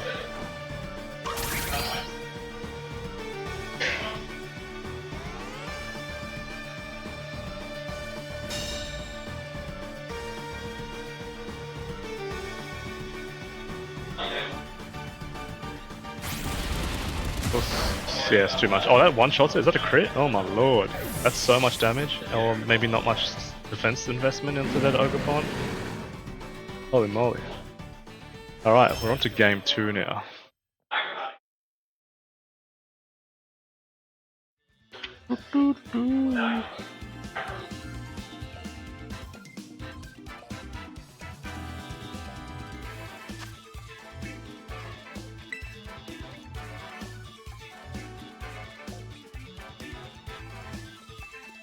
Gonna go to game 3, eh?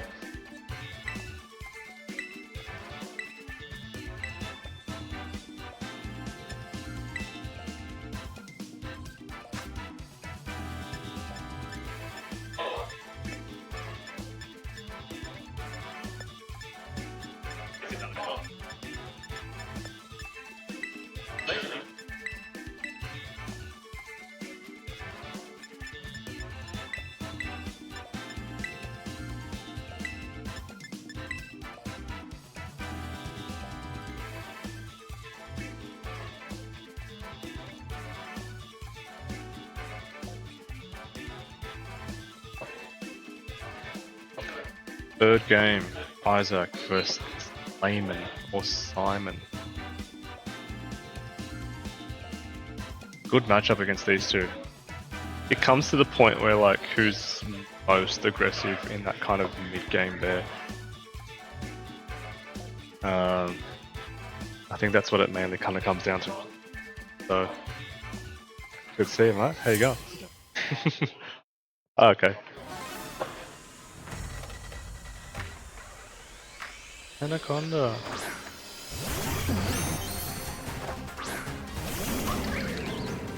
Alright, Oakapon.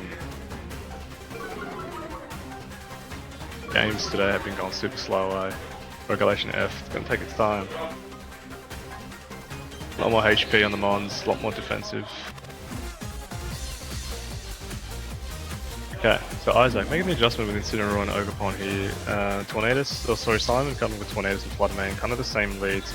We did remember that he did retreat the Fluttermane that turn because I was scared of maybe the Drago and Incineroar lead.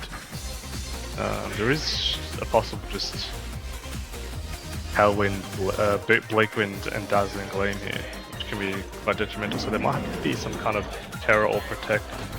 There is a Terror though on Simon's side, I believe.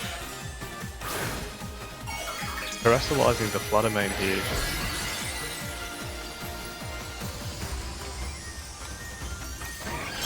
Big Terror. Is it going to go for the Moonblast or is it going to go for the Dazzling Gleam? You can imagine maybe a Moonblast might be very good. But it goes into the Oakapon. Bleakwind as well. Gotta get some chip onto the Incineroar, I believe, if it hits, and it does hit. It's a decent amount of chip damage. Very decent amount of chip damage. But the U-turn, pivoting. Isaac, retreating back. Going into his party of four. Gonna pick one of his mons, either Drago or Tornadus. You think Drago might be risky here, but Drago also has access to Terra, which might force the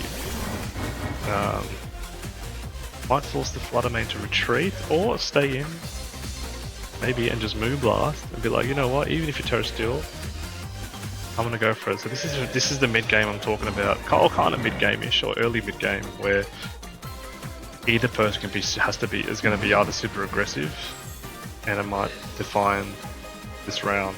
I believe everybody has to attack here, except for maybe the Drago. It can protect.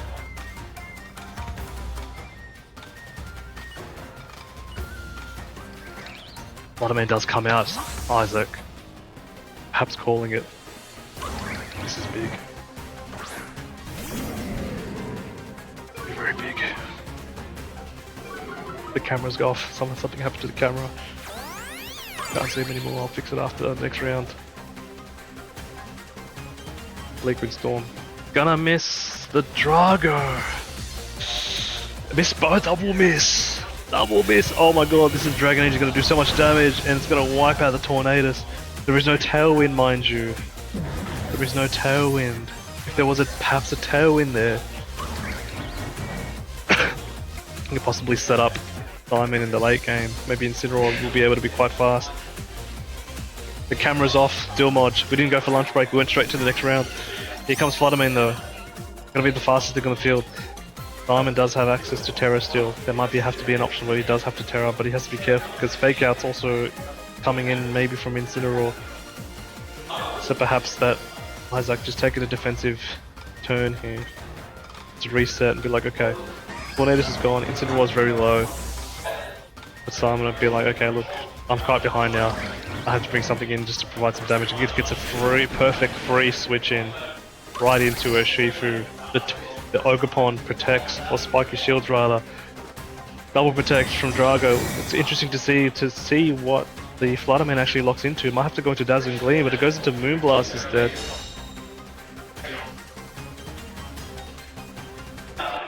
And now, positioning is very important in this game. And a Terra might have to be committed at some stage. But we know that the Fluttermane didn't go for the spread move that it wanted to, so you actually don't have to Terra here. You can just sack the Oakapon here, Moonblast it. It will survive the Moonblast, and But it won't survive. Oh, it didn't survive the close combat here. If it did survive that, Moonblast, the close combat would have been free. Now, the Dragon Energy is going to be enough to drop the Urshifu. Both people will be down to the last 2 Pokemon. Very nice damage. It comes down to this. Isaac still has access to Terra, mind you. Still has access. And it's probably going to be committed very soon. Or maybe not, because its draw is actually quite there. But we also have Tornadus. Tornadus on Isaac's side does have Covert Cloak.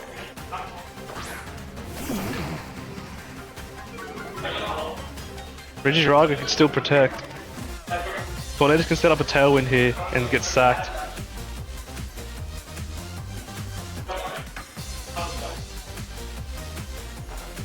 Regidrago protects. This is the safest play that Isaac can make. What can Simon do to turn it around, to fake out?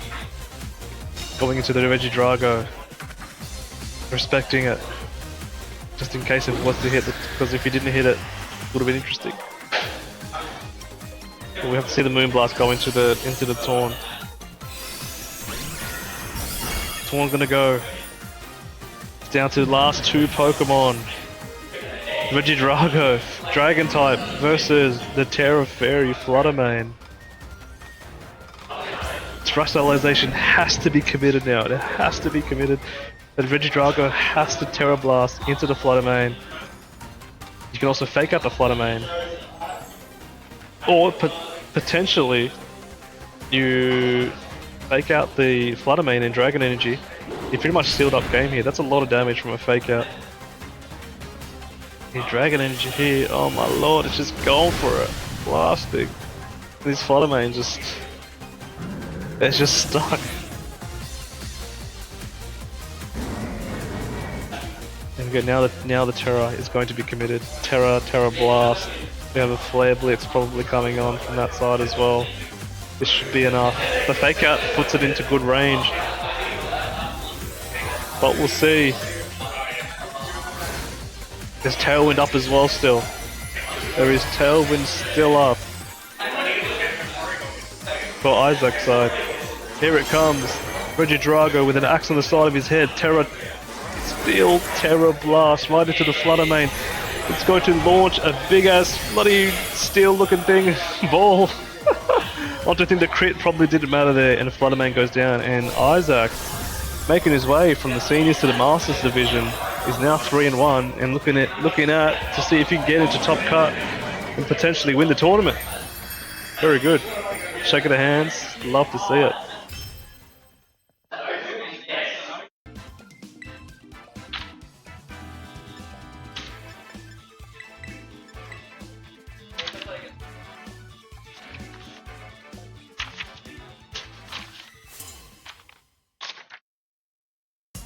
Alright guys, back on stream. How's everyone going? Good to see you. Where's the dozo? I do not know. Why is the camera looking just straight at me? Get fixed up. Just leave it out for now. Anyway, let's go. So we got Matthew Mitchell versus Chloe Bourke. Area 0 music is on. We have Matthew with the roaring moon that's covering up half the screen. And can't see the other one. Missed it. Anyway, the Eye Rift, which is Okidogi, and we have Fluttermane and Bandurus on the side of Chloe. Both amazing players. Have made super good tournament runs in the past, regionals as well. Both looking here to possibly get into top cut. Both at 2-2 at the moment. So we'll see how that goes. I know 1 or 2 3-2s make it.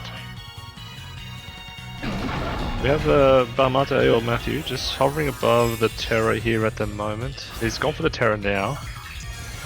Thrustalizing the Roaring Moon to a Terra Flying. The Roaring Moon has Acrobatics, Knock Off, Tailwind and Protect. It's already procced its Proto. Icy Wind comes up to get the speed control, being faster off the pair. Barely see the bloody screen. Alright, there's a Tailwind, which is nice. The poison jab coming in. Going for the Flutter Mane, not getting the kill, but does get the point. Which throws a spanner in the works.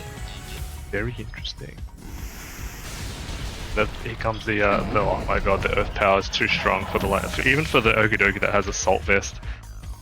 Not good enough.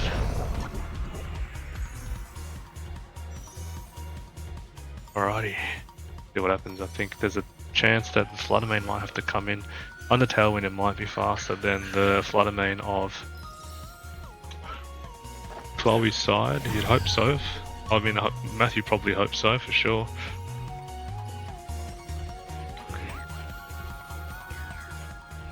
Interesting.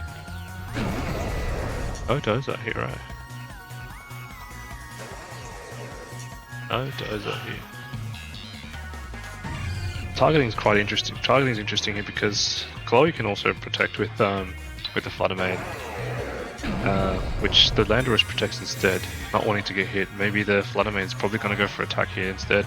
The Moonblast though, right into the Lando slot, protects that very successfully, and the knockoff coming into the Flutter Mane, just dropping it, not allowing it to move. Be that as it may, it's even with one speed drop, the Tailwind still makes up for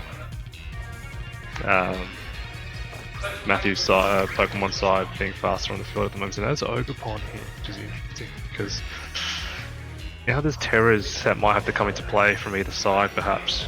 Landorus is Terra Steel. Obviously, the Ogerpon is Terra Water. Kind of puts Matthew in a good position here at the moment, I believe, but I think Chloe can figure something out. And yes, as mentioned, the Terra does come up on Chloe's side. And she's got the Ogerpon ready to go. Not wanting to take a super effective acrobatics, and probably wanting to live maybe a Moonblast if it was to come that way. Here comes a Moonblast right into the Landorus and just gets it to 5 HP. The acrobatics though goes into the Ogerpon. Does a good amount of damage though. Over half is very nice, but now the Cudgel is free.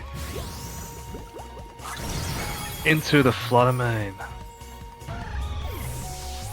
Very nice. The Flutter Mane goes down. Sludge Bomb comes into the Bahamut. Matthew Mitchell's side.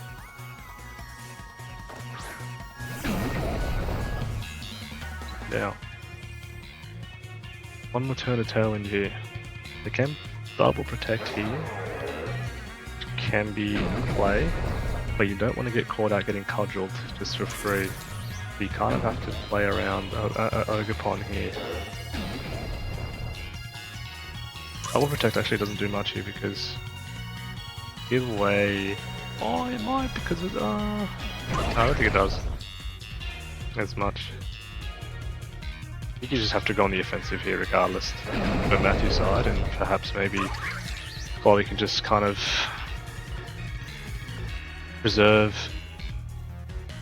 whatever's in the back and come in safely, so maybe sacking the Landorus. Protecting with the spiky shield here with Ogerpon. The Landorus protects as well.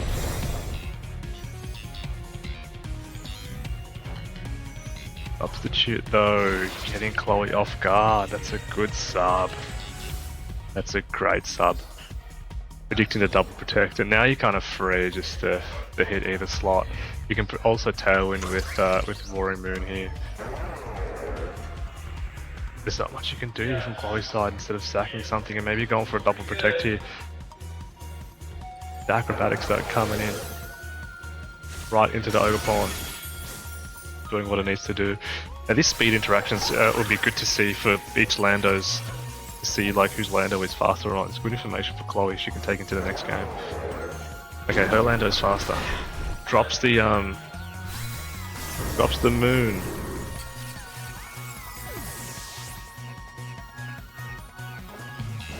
Sludge Bomb. Right into the Lando. From behind the sub.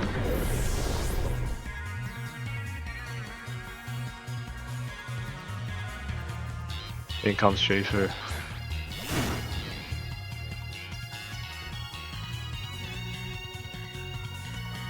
From the Wicked Blow, Oh, from the ages. Oh, wait a second.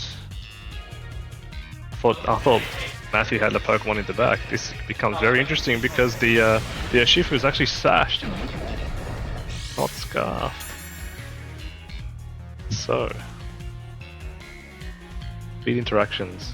This Wicked Blow needs to drop. If not, oh, it doesn't. The uppercut. Lando lives it. Lando having a little bit of bulk. Well, good information for both players moving forward. Koi very well versed to make adjustments, bring this game back to a game 3. But well played by Matthew. Sure. Bloody legend.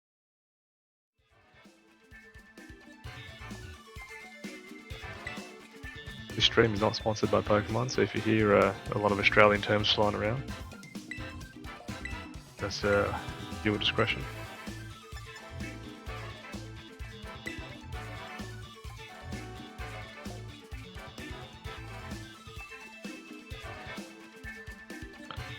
Your discretion is advised.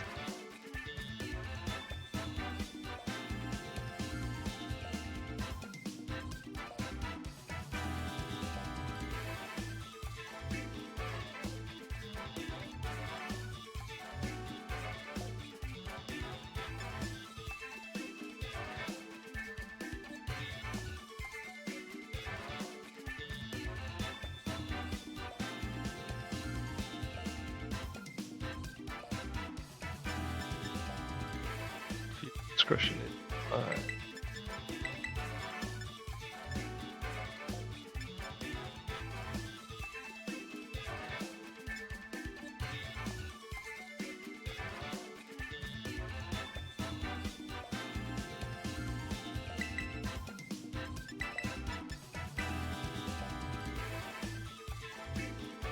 If these players make their adjustments, they'll figure it out. Sure they will.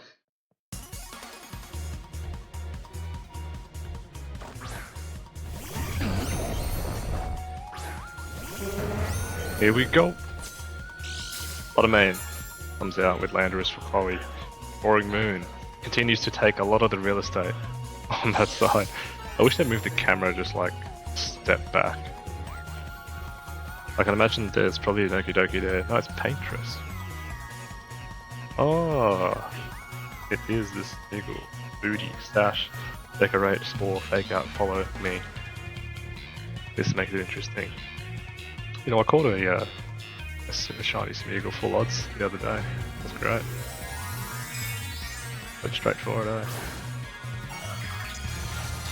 Didn't even let it sketch. Right, Terraflying. Terraflying is now committed. The Fake Out is super good. The Taunt right into the Roaring Moon. Probably not going to go for the Tailwind here, but it goes for the Acrobatics instead, calling out the Taunt, goes for the Flutter Mane, almost drops it, does a lot of damage though, very significant damage. The Flutter Mane might not be able to get back. Speed drop from Smeagol though is quite interesting, but you also got Follow Me, which is nice. If you did have like a speed increase, you could just go for a quick Spore. The Yoav might get taunted, but I don't think Flutter Mane's in a position to taunt again. It has to go for an attack. Maybe swap out from Flutter Mane just to preserve it for like maybe late game, perhaps. Landorus might protect here, so you got to be careful. Can't Tailwind though, Barlock. Can't Tailwind. I know you try. Can't Tailwind. Okay, Wind Blast right into the thing. Doesn't do as much as I thought it would. The knockoff though, right into the Flutter Mane, drops it. But this Landorus now looking really nice to just actually go ham. Maybe take out the Smeagol, which it does. Takes out the threat. The speed drop probably hurt a lot because there were probably Spore could have been good there. All right. Comes Matthew Mitchell's one of his favourite mons, the Okie Dokie, the anti-Incineroar. Oh, sorry, Landorus rather. I thought the Okie Dokie was coming in. We got Landorus, and we know that Chloe's Landorus is faster. Right. One more turn and the taunt is also gone too for Matthew. So Terra's here, getting rid of the weakness to flying. I'll go for a big cudgel here as well. Special defense boost, which is also very nice in front of Landorus. Protect from here. Landorus just, you know, playing it safe, just chilling. Maybe a knockoff here into Landorus, knocks off the life orb, which might be significant in the late game. The cudgel going into the right slot here. Oh, almost got, and they double. They double the Roaring Moon slot, knowing that the Roaring Moon actually can't protect. So the taunt actually coming in very handy there. It would have ended this turn, but now Matthew Mitchell down to his last 2 mons. He's got the Okie Dokie, which he loves, which doesn't like Earth Powers. Doesn't really like Earth Powers. The Okie Dokie doesn't have any protects. Does have Terror though. They do have. Oh no, they don't have Terror. No. Cudgel is enough into the Landorus. Chloe making the right adjustments here, playing it super well. The taunt actually from Fluttermane was probably the biggest key factor here. And finishing the game off, almost drops the thing. The poison jab though, very nice. Won't get the poison, will it? Ah, it does again. That's 2 from 2. Poison jabs, poisoning.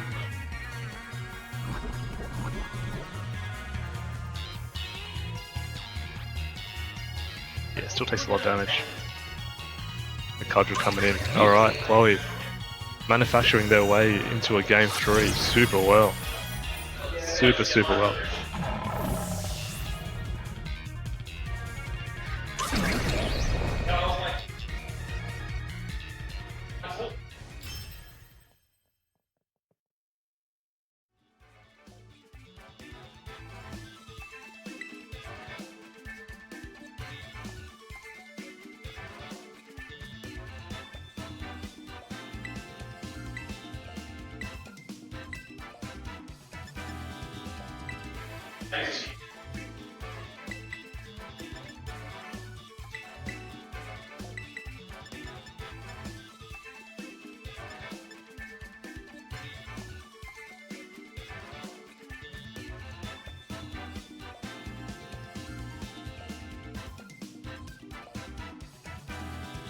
What's up right now?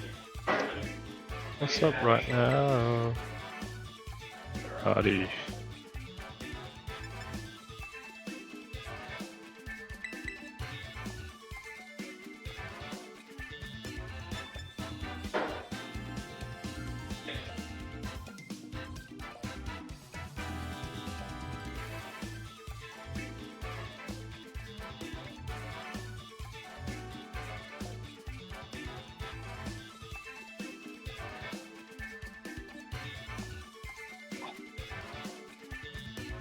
Okay, both players need to adjust to their adjustment. The speed drop, I would say, might have actually mattered a little. He's got the speed boost, could have been good for him.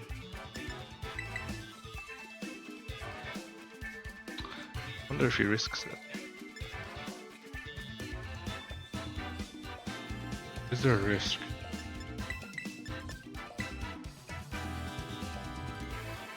Raging Bolt hasn't been brought.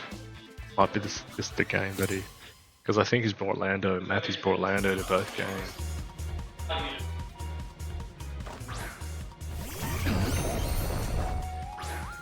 Alright, here it comes. So, Matthew sticking to his guns, keeping the Okie Dokie in here. Got one of the lousy 3. Doesn't like looking at a Lando and a Fluttermane here.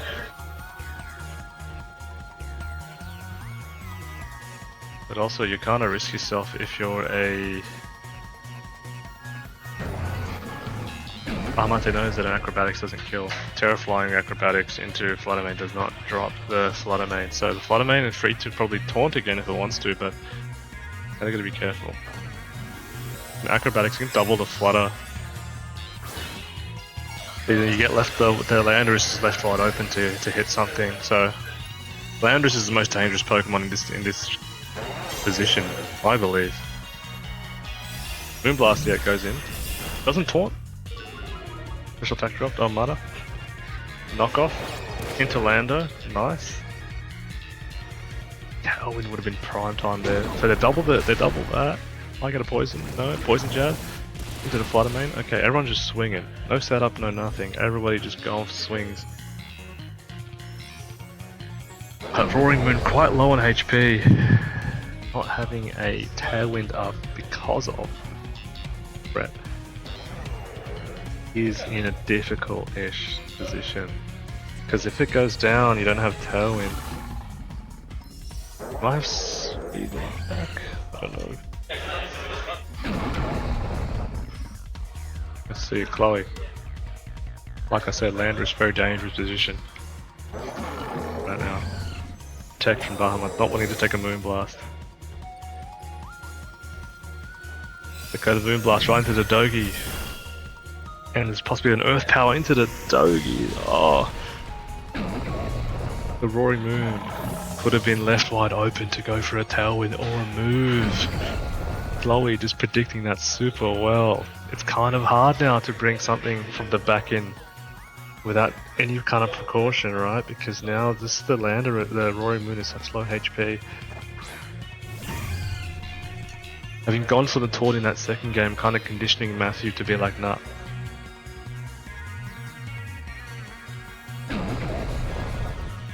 Very tricky. There's a will, there's a way. But I wonder what that way is. For Matthew here to come back, given the board state position is very favourable for Chloe here.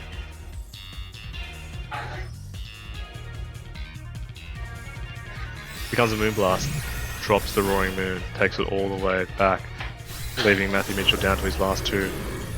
Chloe, she's doing really well, she's targeting well. Guess probably now needs to be able to live a Dazzling Gleam, perhaps. Doesn't live it, it's good, okay. It's a good start. Good start. No terror has been committed on Chloe's side yet. There could have been a terror in that sense from Landorus. Could have survived a Dazzling Gleam, maybe not a Moonblast, but he's Urshifu. Both people down to the last two mons. Two Urshifus. Urshifu from Chloe's side is going to be stashed. Urshifu from Matthew Mitchell's side is going to be black glasses.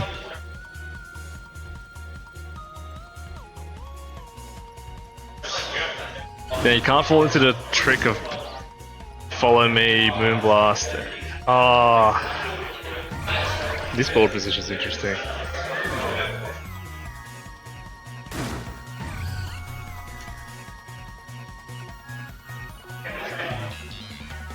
Dazzling Gleam seems good here. Matthew does have to Dazzling Gleam because he is choice specs. So he's locked into that, and now Chloe has the Terror, and probably going to go maybe Sucker Punch the Flutter Main here. Goes for it. Oof, does survive it. The Sucker Punch going into Ogerpon. Oh, there's a critical hit which may have mattered a little bit. Here comes a Dazzling Gleam, goes down to the Sash. What a turn. That crit might have been very, very crucial to that game. May have been. May. Big May.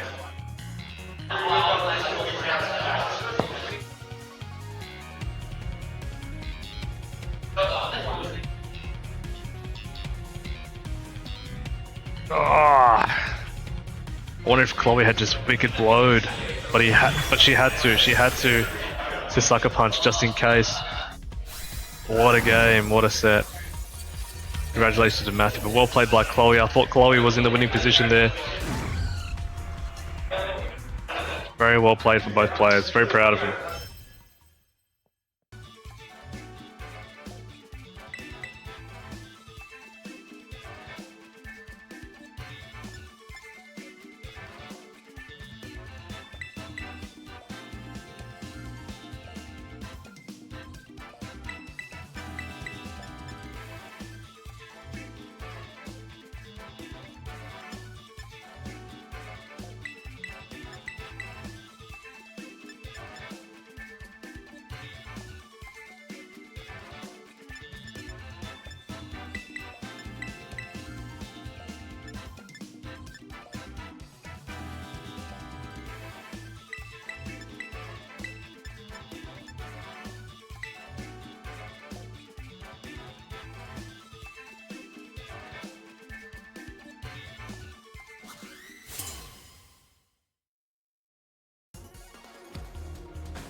You guys, yeah, congrats on your promotion. Okay, now you can hear me. Okay.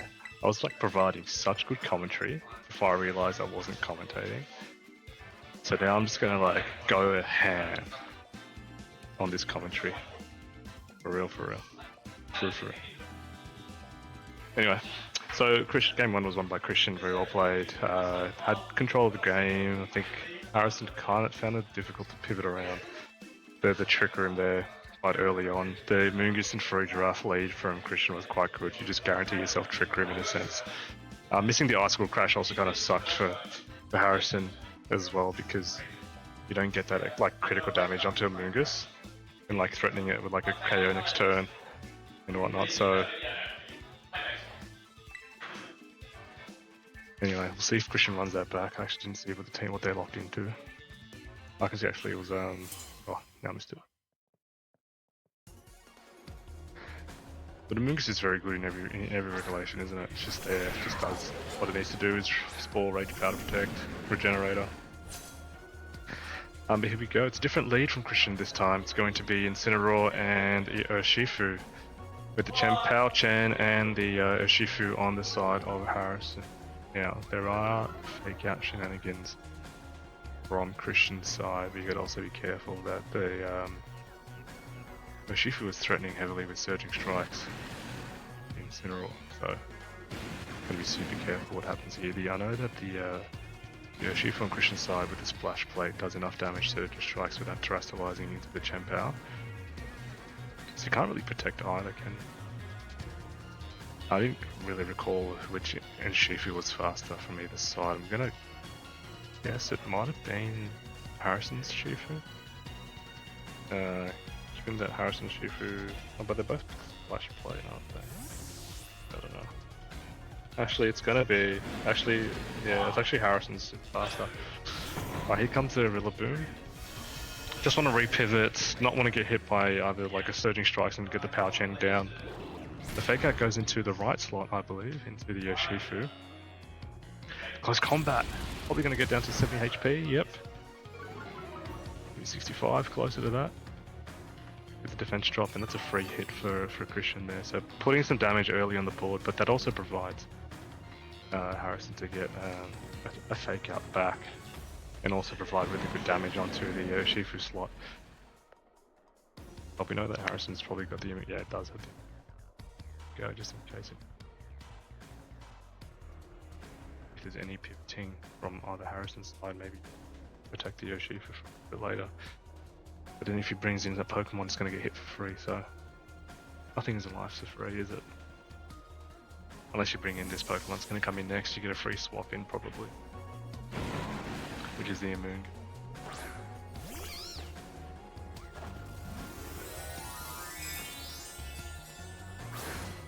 Here comes the Incineroar. The Incineroar's gonna Trustle into a Terra Ghost. The Surging Strikes goes into the Incineroar. It's a good Terra, but still does a lot of damage, getting it down to probably its great HP. It's safety goggles, there's no Citrus Berry. And the Woodhammer comes in from the to the Amoonguss, does a little bit of a Mosquito Bite onto that slot. And the Parting Shot right into the Rillaboom. Just wanting to repivot probably the Urshifu maybe back, or rather instead. If there is there a Free Giraffe there? No, there's not. It's the big bad Roaring Moon. So not opting to go for the kind of a Trick Room option here, it's rather just going to go in speedy, fast. Shiny looks beautiful, coming out to the skies. It's on the left-hand side, which I really love that for Roaring Moon, so it doesn't cover the whole bloody screen. But now the Roaring Moon just threatens left or right? So you just got to pick a slot that you want to go for. Threatening more is probably the Rillaboom here, because if you get rid of the Rillaboom, Urshifu from Christian's side is quite good. Towards the end game here. And the Amoonguss can probably just take any hit or Rage Powder regardless and just take Surging Strikes if anything. The Amoonguss is Mental Herb, so it doesn't have Rocky Helmet. It'd be funny if Terrify here from Amoonguss. Now there isn't, because it's Serratore Terra Ghosted. That was a joke. So, How does Harrison adjust a bit of pressure here from Roaring? Because now that slot of Rillaboom is quite free. The Amoonguss does come out though. We might get the Incineroar back in. Just dropping.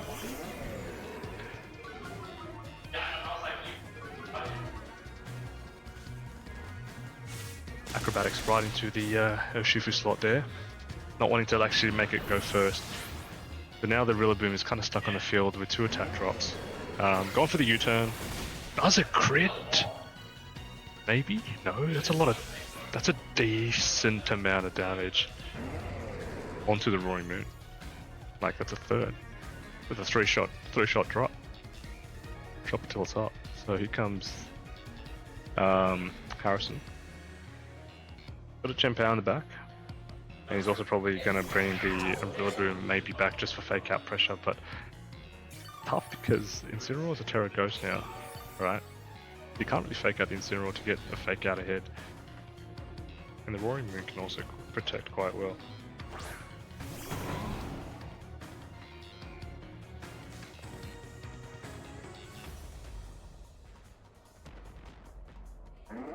So, tricky situation. You have burned your Terra though, and your Chien-Pao slot still sash intact. Chien-Pao is actually coming at a good spot here, threatening the Roaring Moon quite well. The Roaring Moon may have to just be on the defensive for a little bit. You might want to have to even just go Flare Blitz into the Rillaboom maybe. The Terastallizer is going to be committed onto the Chien-Pao. Well, not wanting to get faked out here. Protect comes off. Smart Protect. And the Grassy Glide into the Incineroar. Oh, and it crits it. And it crits it. Good. Did it matter? I'll tell you if it did or not. I don't know if it did, because the Rillaboom seems to be quite heavily invested in attack. But there's enough resource in the back for Christian to probably just pop off a Tailwind here, given that it is going to be faster. But Amoonguss is here instead rather, so you're probably not going for the Tailwind option. You're going to probably Rage Powder. Could Spore, could swap out.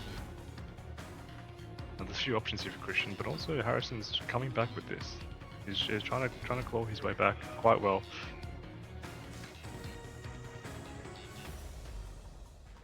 Being that as a May didn't go for the Trick Room option mode first turn.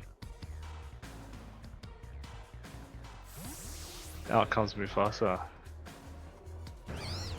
In comes Landorus. Reserving for Landorus for the late game. Here comes the Acrobatics, does half to Lando. Us will crash.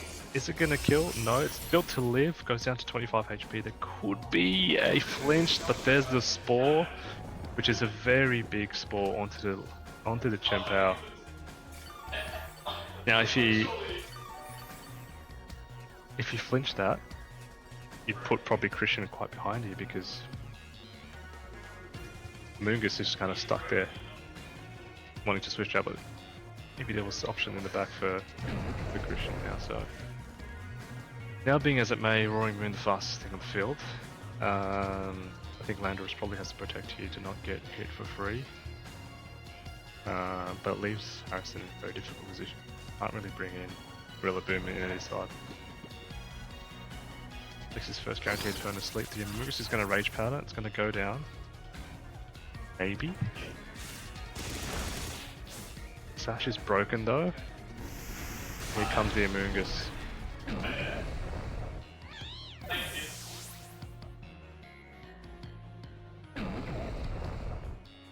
And Urshifu is in prime time position here to come in late game. Started off the game coming in first, and now it's in the late game. It can threaten either slot if Christian's in such a good. surging strikes either slot. You can acrobatics either slot. Actually, in truthness, you probably want to acrobatics the Landorus slot rather, and then the surging strikes the Urshifu slot here.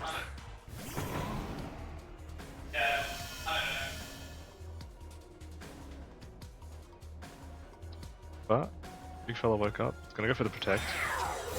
See if the Aquajet goes there instead, thinking that Christian not thinking that's gonna go in. Okay, that's not good. Oh, Harrison pivoting quite well, getting the momentum back quite well, making this a little bit more interesting now. I thought there was a surging strikes that could have gone into the Chen Power slot, and an acrobatics into the Lando slot. That could have been gamed there, but perhaps we think that the speed interactions is the Lando is faster than the Urshifu. Interesting.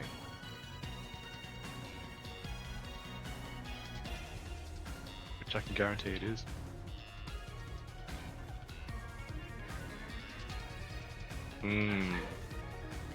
Let's see. Protect onto Roaring Moon. Just want to preserve itself from the fake outs here.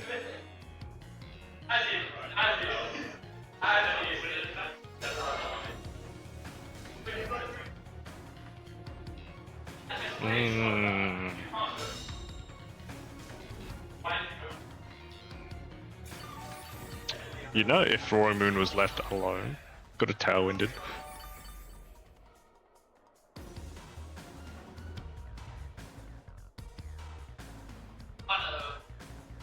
That'd have been a big call though. Gotta be safe, gotta be always safe.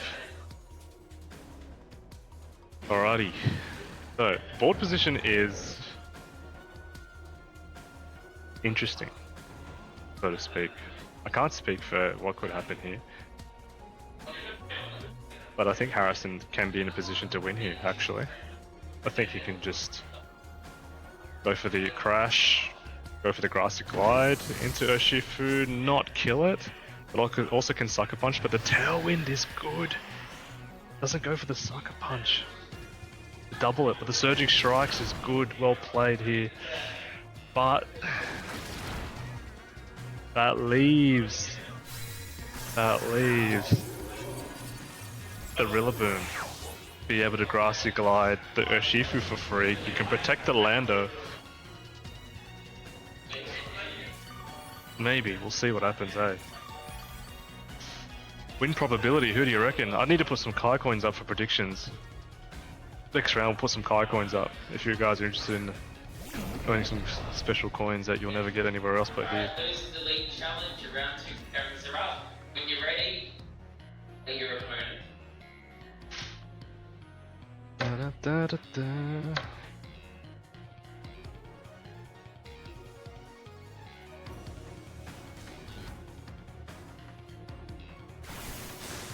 Aquajet. Very nice. Very nice play. Crucial damage. Was very close towards the end there. If that did not kill, could have been interesting.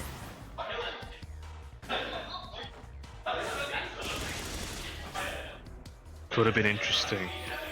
The splash plate probably coming in clutch there. The acrobatic seals it. And okay. It's shoe weapons. They're gonna go head to head now. Got a Cool who's come all the way from Melbourne to come play versus Yoav, who's pretty much been overseas, traveling, playing the game, doing super well in tournaments. Absolutely, his game has been absolutely insane, which has been great. Yoav.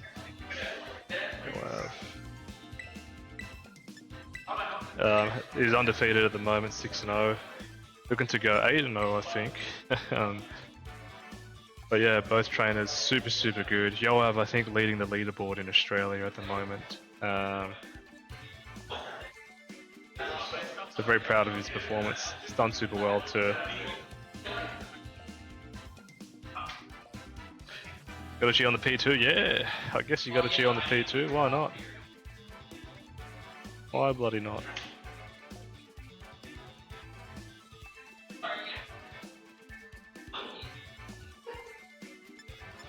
But yeah, P2's been super good in this format for some people, and I haven't seen a Glamora on stream yet, so it's the first time watching a Glamora as well. So it's nice to see, very nice to see. Let's see how we go. So, got the Glamora actually come out first with the P2 and Incineroar and Raging Bolt. This Raging Bolt has been an absolute menace in today's tournament with the calm mindset. Just needs to get one calm mind off, really. If it gets two off, then you might as well forfeit. So, looking like P2 got the special attack boost, which is nice. The Photosynthesis has been procced with special attack being heightened. And we have a lot of fake out pressure. We have Glamora pressure as well. Just doing Glamora things. Just make sure both trainers are wearing headphones.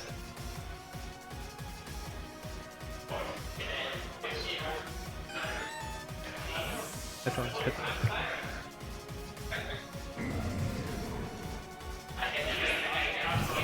Ursaluna comes in, and there's a Terastallization coming on the side of Yoav, I believe, with the Terra, what do you call it? Ghost? Terra Ghost for sure. Onto the Incineroar, which has been common these days. There's a Meteor Beam. Is it gonna hit though? That's the question. See the speed interaction, Glamora being the fastest thing. There's no fake out so far. And it's going to go straight into the Incineroar. It's going to survive this, probably take more than half, and it just takes as much as it can. The taunt goes into the Incineroar slot. Sorry, into the that's not even Incineroar, that's a big bear. Alright. Ursaluna. Ursulian Ursaluna. Ursaluna. Alright, and the burn has now been proc. Now the burn for the Ursaluna is good here, but it can't protect at the moment. So it can be kind of detrimental in this sense, but it's got enough, I guess, what do you call it, like enough presence to be threatening towards the Raging Bolt, and that's why the Raging Bolt protected. The Sludge Bomb goes down into Incineroar, which gives a free switch in for Yoav here. The Facade, just in case it does go for the Terra, maybe. Burn. Why did that burn look weird? Sorry, it seems like the camera's gone down as well. I'm gonna have to fix that during the round as well. So anyway, so we have the Freddy and Glamora. Raging Bolt and Urshifu.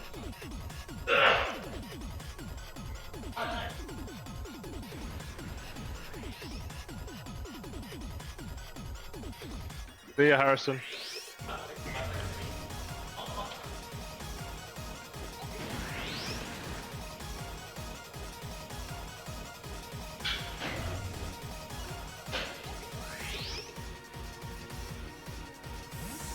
Freddy comes out.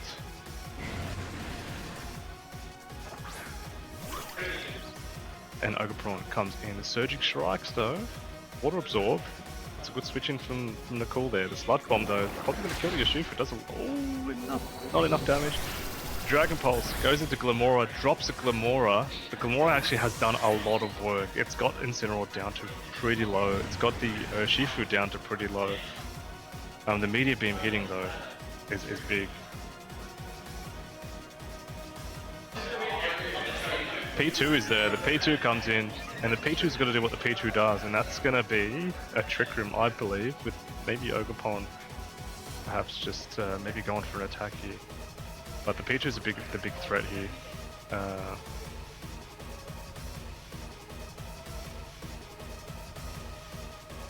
Let's see.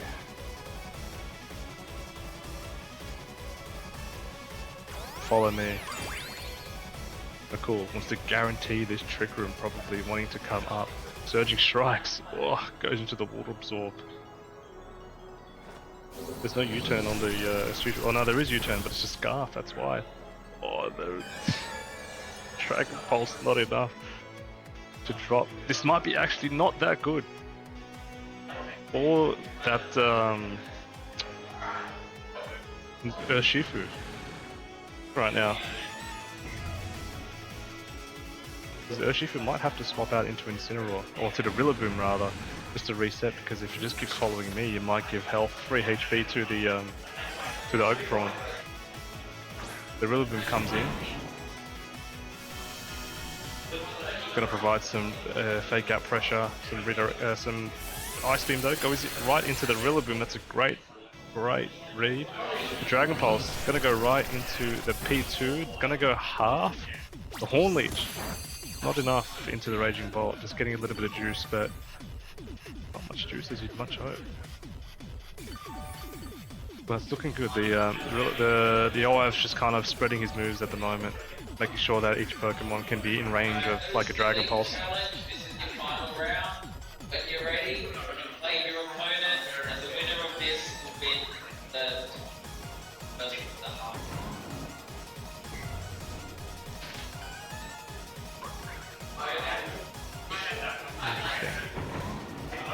Boink.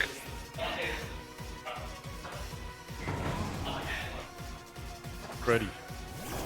Comes in.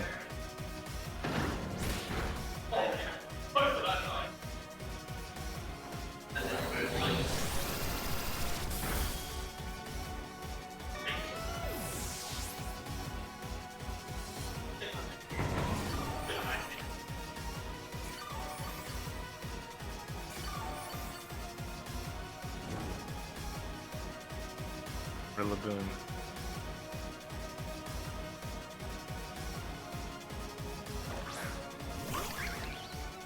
In comes the Ogerpon. Rillaboom and sorry, not Rillaboom. The Ursaluna in a really good position here to snipe either Pokemon here. I think that maybe the Rillaboom might be the threat here because of the Grassy Glide.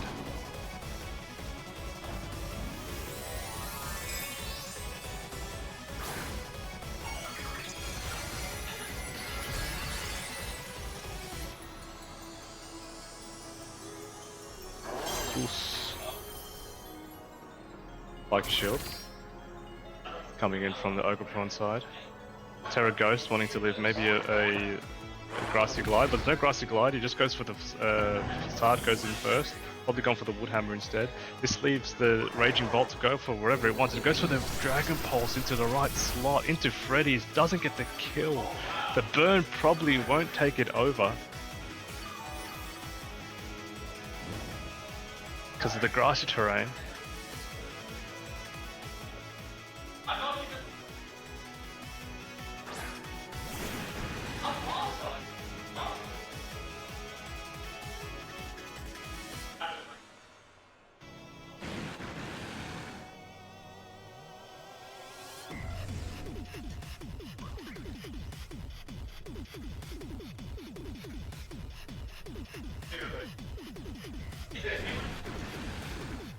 Right.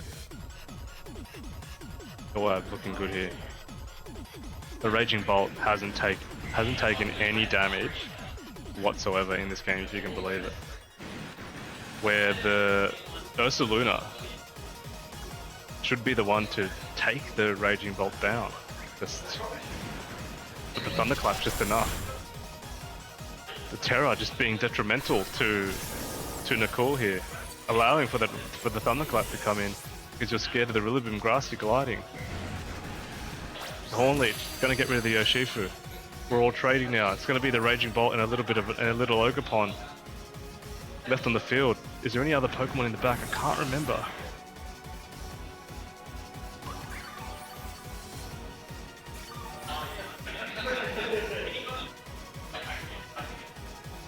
Yeah, it's only these two.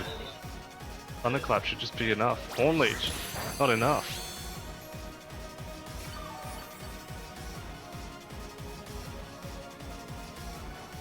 Dragon Pulse is just gonna take it all the way. Damn. Whew, mental. Wow, that Raging Bolt's too bloody good. It just sits there, just does what it needs to do.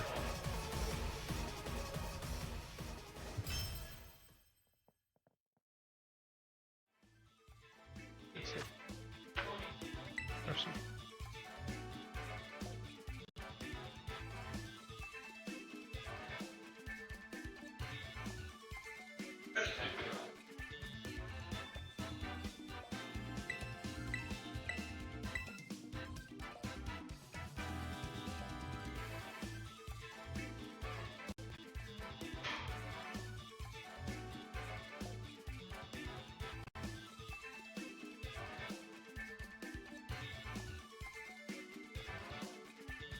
Sorry guys.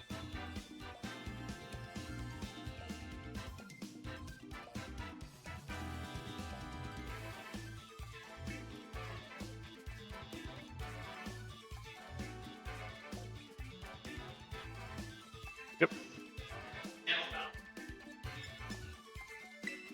Yep, go for it.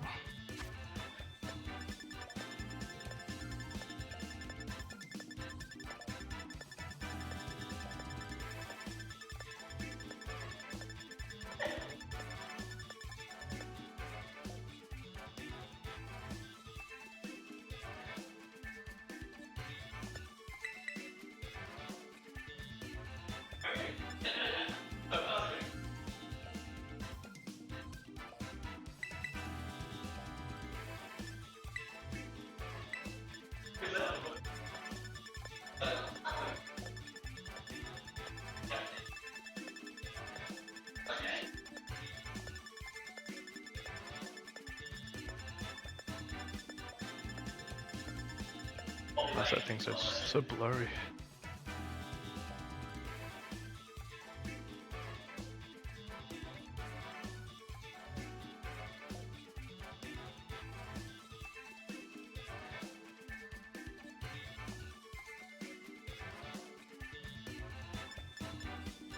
Alright guys, game 2.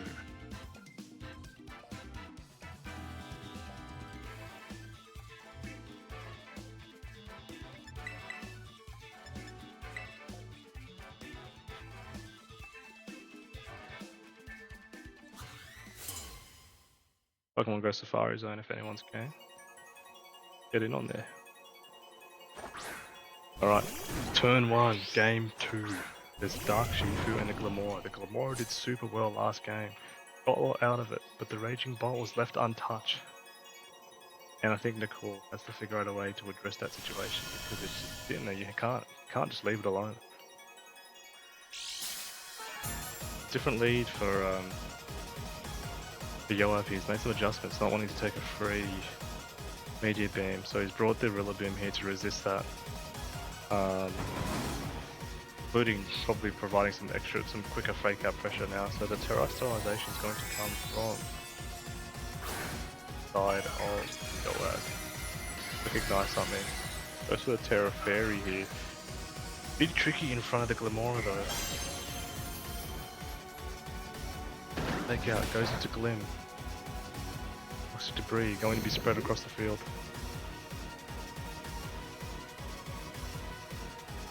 More flinch, couldn't move. The Wicked Blow. Boom. Raging Bolt does nothing. A good start to get some damage off, but it's not enough to even get close to. But the Calm Mind is also there now. Threatening Thunderclaps into either slot. Nicole blocked. Focus Sash onto the Shifu.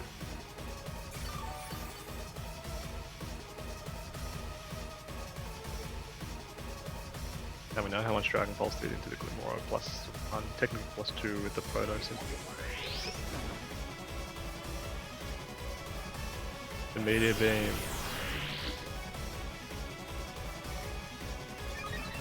Going first.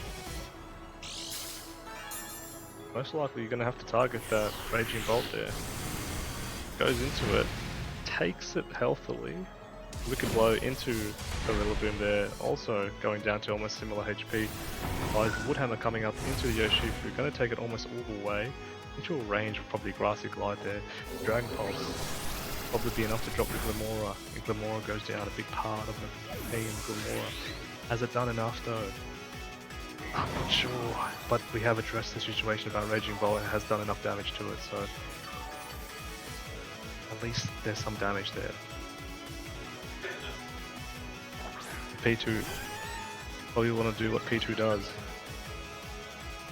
is to Trick Room. The Rillaboom though can threaten the Grassy Glide, but someone might swap in a Pokemon into that slot, which could be the Ursaluna, I believe. If P2's here, probably Ursaluna in the back somewhere, hanging around. I can't imagine that an Ogerpon is there. I can't imagine a Fluttermane is there. I want to imagine that an Ursaluna is there just for that situation for thing. But the Sucker Punch comes into Rillaboom, drops a Rillaboom there. I actually might see a Trick Room go up. Might be free, he's going to take some damage off it. So I think he's going to probably leave the Urshifu on the field. Go for the P2. P2 goes for the Trick Room there, but that's also pretty interesting because the Raging Bolt turn order is P2, Raging Bolt, and then Urshifu, right? So you kind of leave your Urshifu in a tricky position. However, if you've got Sucker Punch, which is not enough actually into the thing. Incineroar comes in, gets poisoned. It's a good swap in because you also get fake out pressure. Now, there needs to be a way how Nakul might want to get in Ursaluna for free. This could be game ending. Goes for that. If he brings in Ursaluna, gotta be careful that he doesn't bring it into a knockoff of the sorts, right?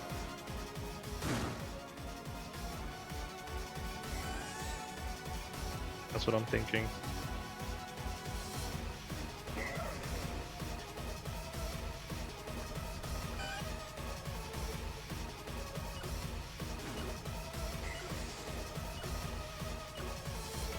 Let this turn play out and figure out what's going to happen. Fake out into the P2, recognizing that that's the Pokemon that's going to go first in this turn, and the Dragon Pulse right into the P2 slot, not wanting to get the Ursaluna in for free next to a P2. Rather the Urshifu stay for a little bit longer.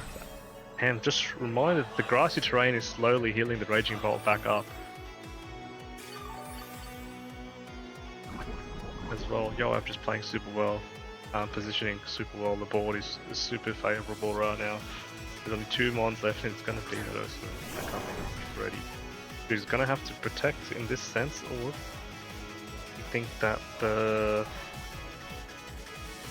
high horsepower, or the EQ and the high horsepower, EQ protect, or detect rather, is enough to kill the Raging Bolt? That's the question. So Raging Bolt might just chill here, or is it going to go on the offensive and get rid of the Urshifu?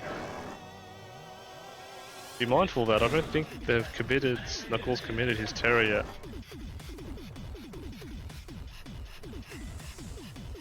Tricky, isn't it? How much respect does he have for this headlong rush? Gonna come in. Wow. This makes it very tricky for Nakul because if he gets rid of the Flame Orb, Ursaluna's gonna still do a bit of damage, but not as much. It won't be able to facade. Which, if there's Rillaboom in the back for our friend here, goes for the parting shot instead. Prefers a bit of a parting shot.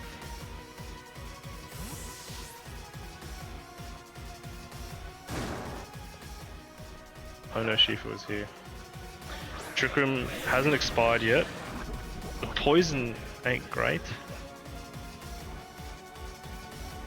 The close combat is enough into Shifu.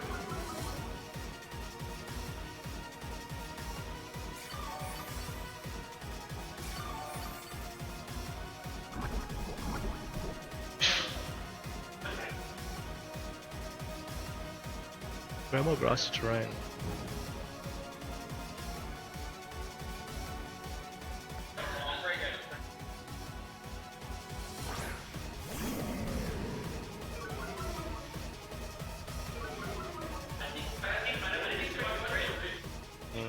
Fake Out's still alive here. Couple of turns of Trick Room left.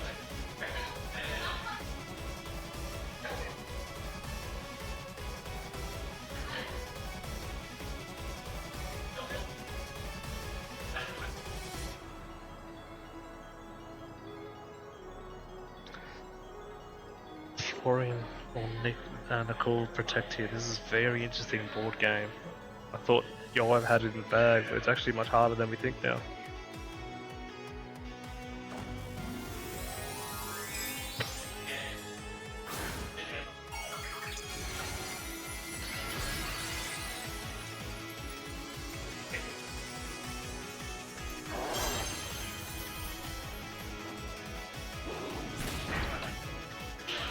Fake out facade into the Shifu. The terror was good. Shifu just flinched though. Okay. Looking like Nicole's brought this back. He's done super well. Giving the trigger him up was quite good. And now he's gonna go into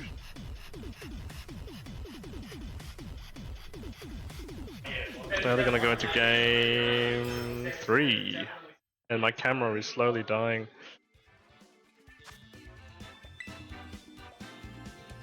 My camera is slowly dying, guys. Not 12%. Body saving me.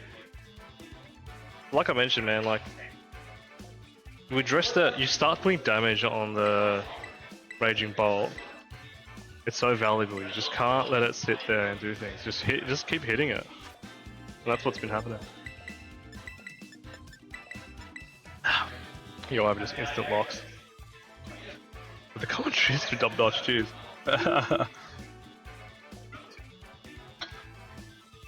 Cheers, guys. Cheers.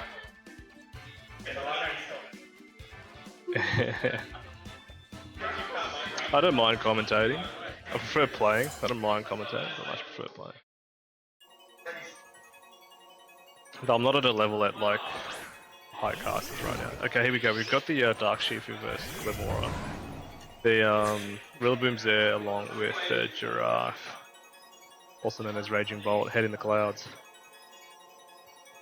Okay, so same leads for Yoav here. I think he knows what he wants to do.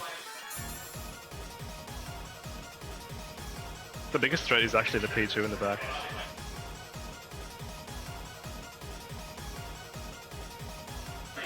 We do the same thing, but terrestrialization's been committed again. You gotta get that gift of the gab, a degree in yapology. Gift of the gabba.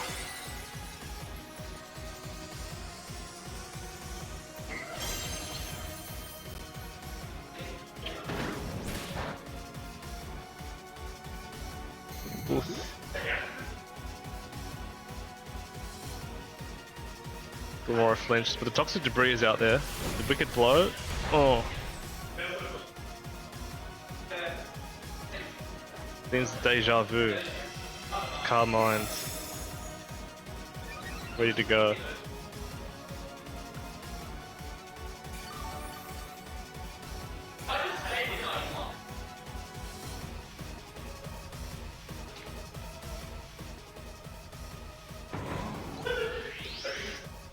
Let's see.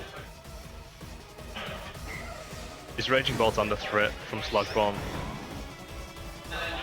Not wanting to get bombed by Sludge.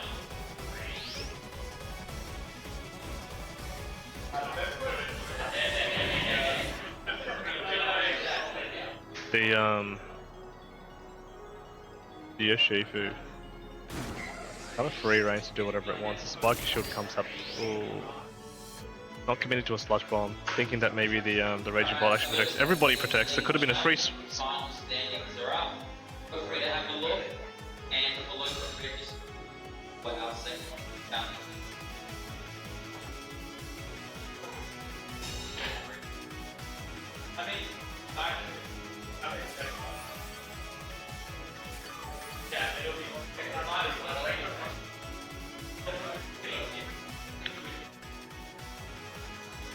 Alrighty.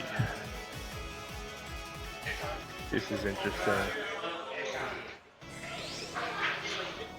The Lemora is a problem for this Raging Bolt. Yov's gotta find a way to get rid of it. Right, so the light comes in. That's a lot of damage. This puts it definitely in range of a Thunderclap for sure. Thunderclap takes it. But it gives also, like I said, free reign to the Urshifu just to trade or hit something for free. Gonna hit the Rillaboom just to get a bit of more chip than usual. Put Rillaboom in range of probably anything else from Nicole's side. Nicole probably might come in with the P2 now, thinking that he saw lots of success before with the P2 and Ursaluna in the back, so I think that Yoav's just trying to prepare for that. Maybe preserve the Rillaboom, maybe bring in the Incineroar. But there's a free Trick Room here. It's open now and until 3:45.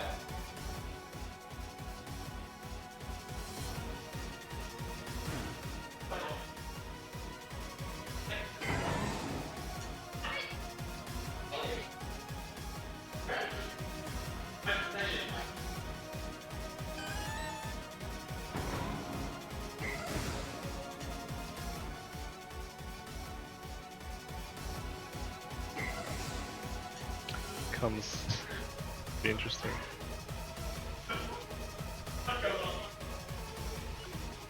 Grassy Glide, Wood Hammer.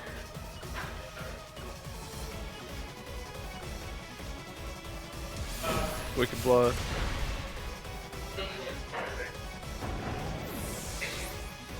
That's enough to hit it. The Raging, the Dragon Pulse, sorry, I'm just occupied with something else. Okay.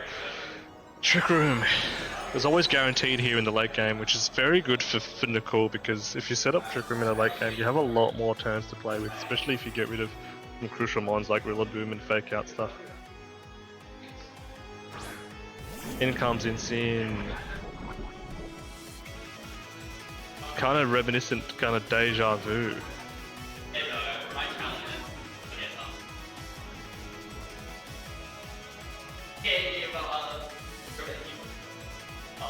So we need to get rid of the Urshifu, I think, perhaps, in a sense.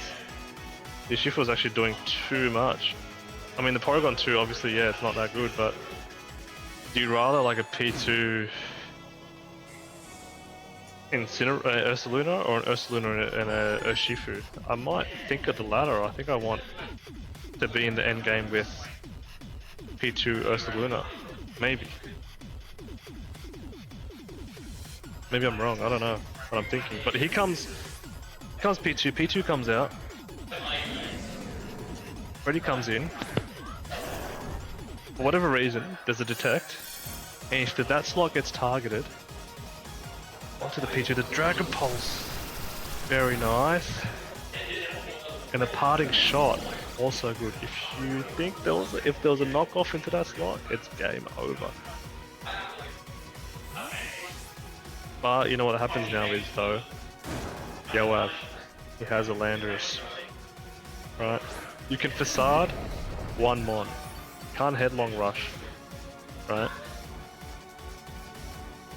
You kind of threaten now with Thunderclap onto the Dark Shifu slot. But you also can swap in the P2 there in for free, so... Do you double the thing, or you bring an Incineroar to slow down the game a little bit, protect the... stall out a little bit of Trick Room?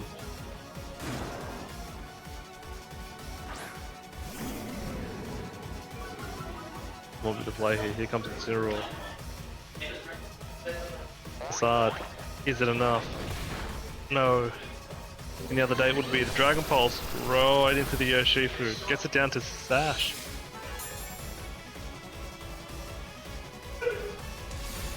Wicked Blow into Incineroar.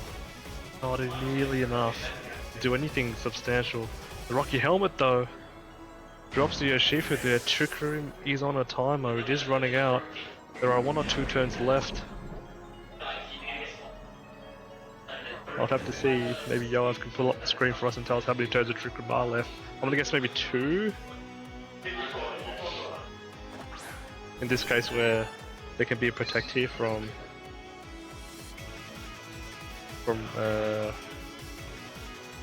Raging Bolt.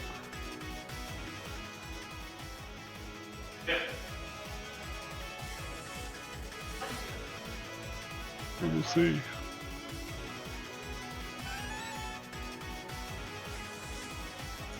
This is it, we're at the end game, guys. Rocky Helmet came in so clutch.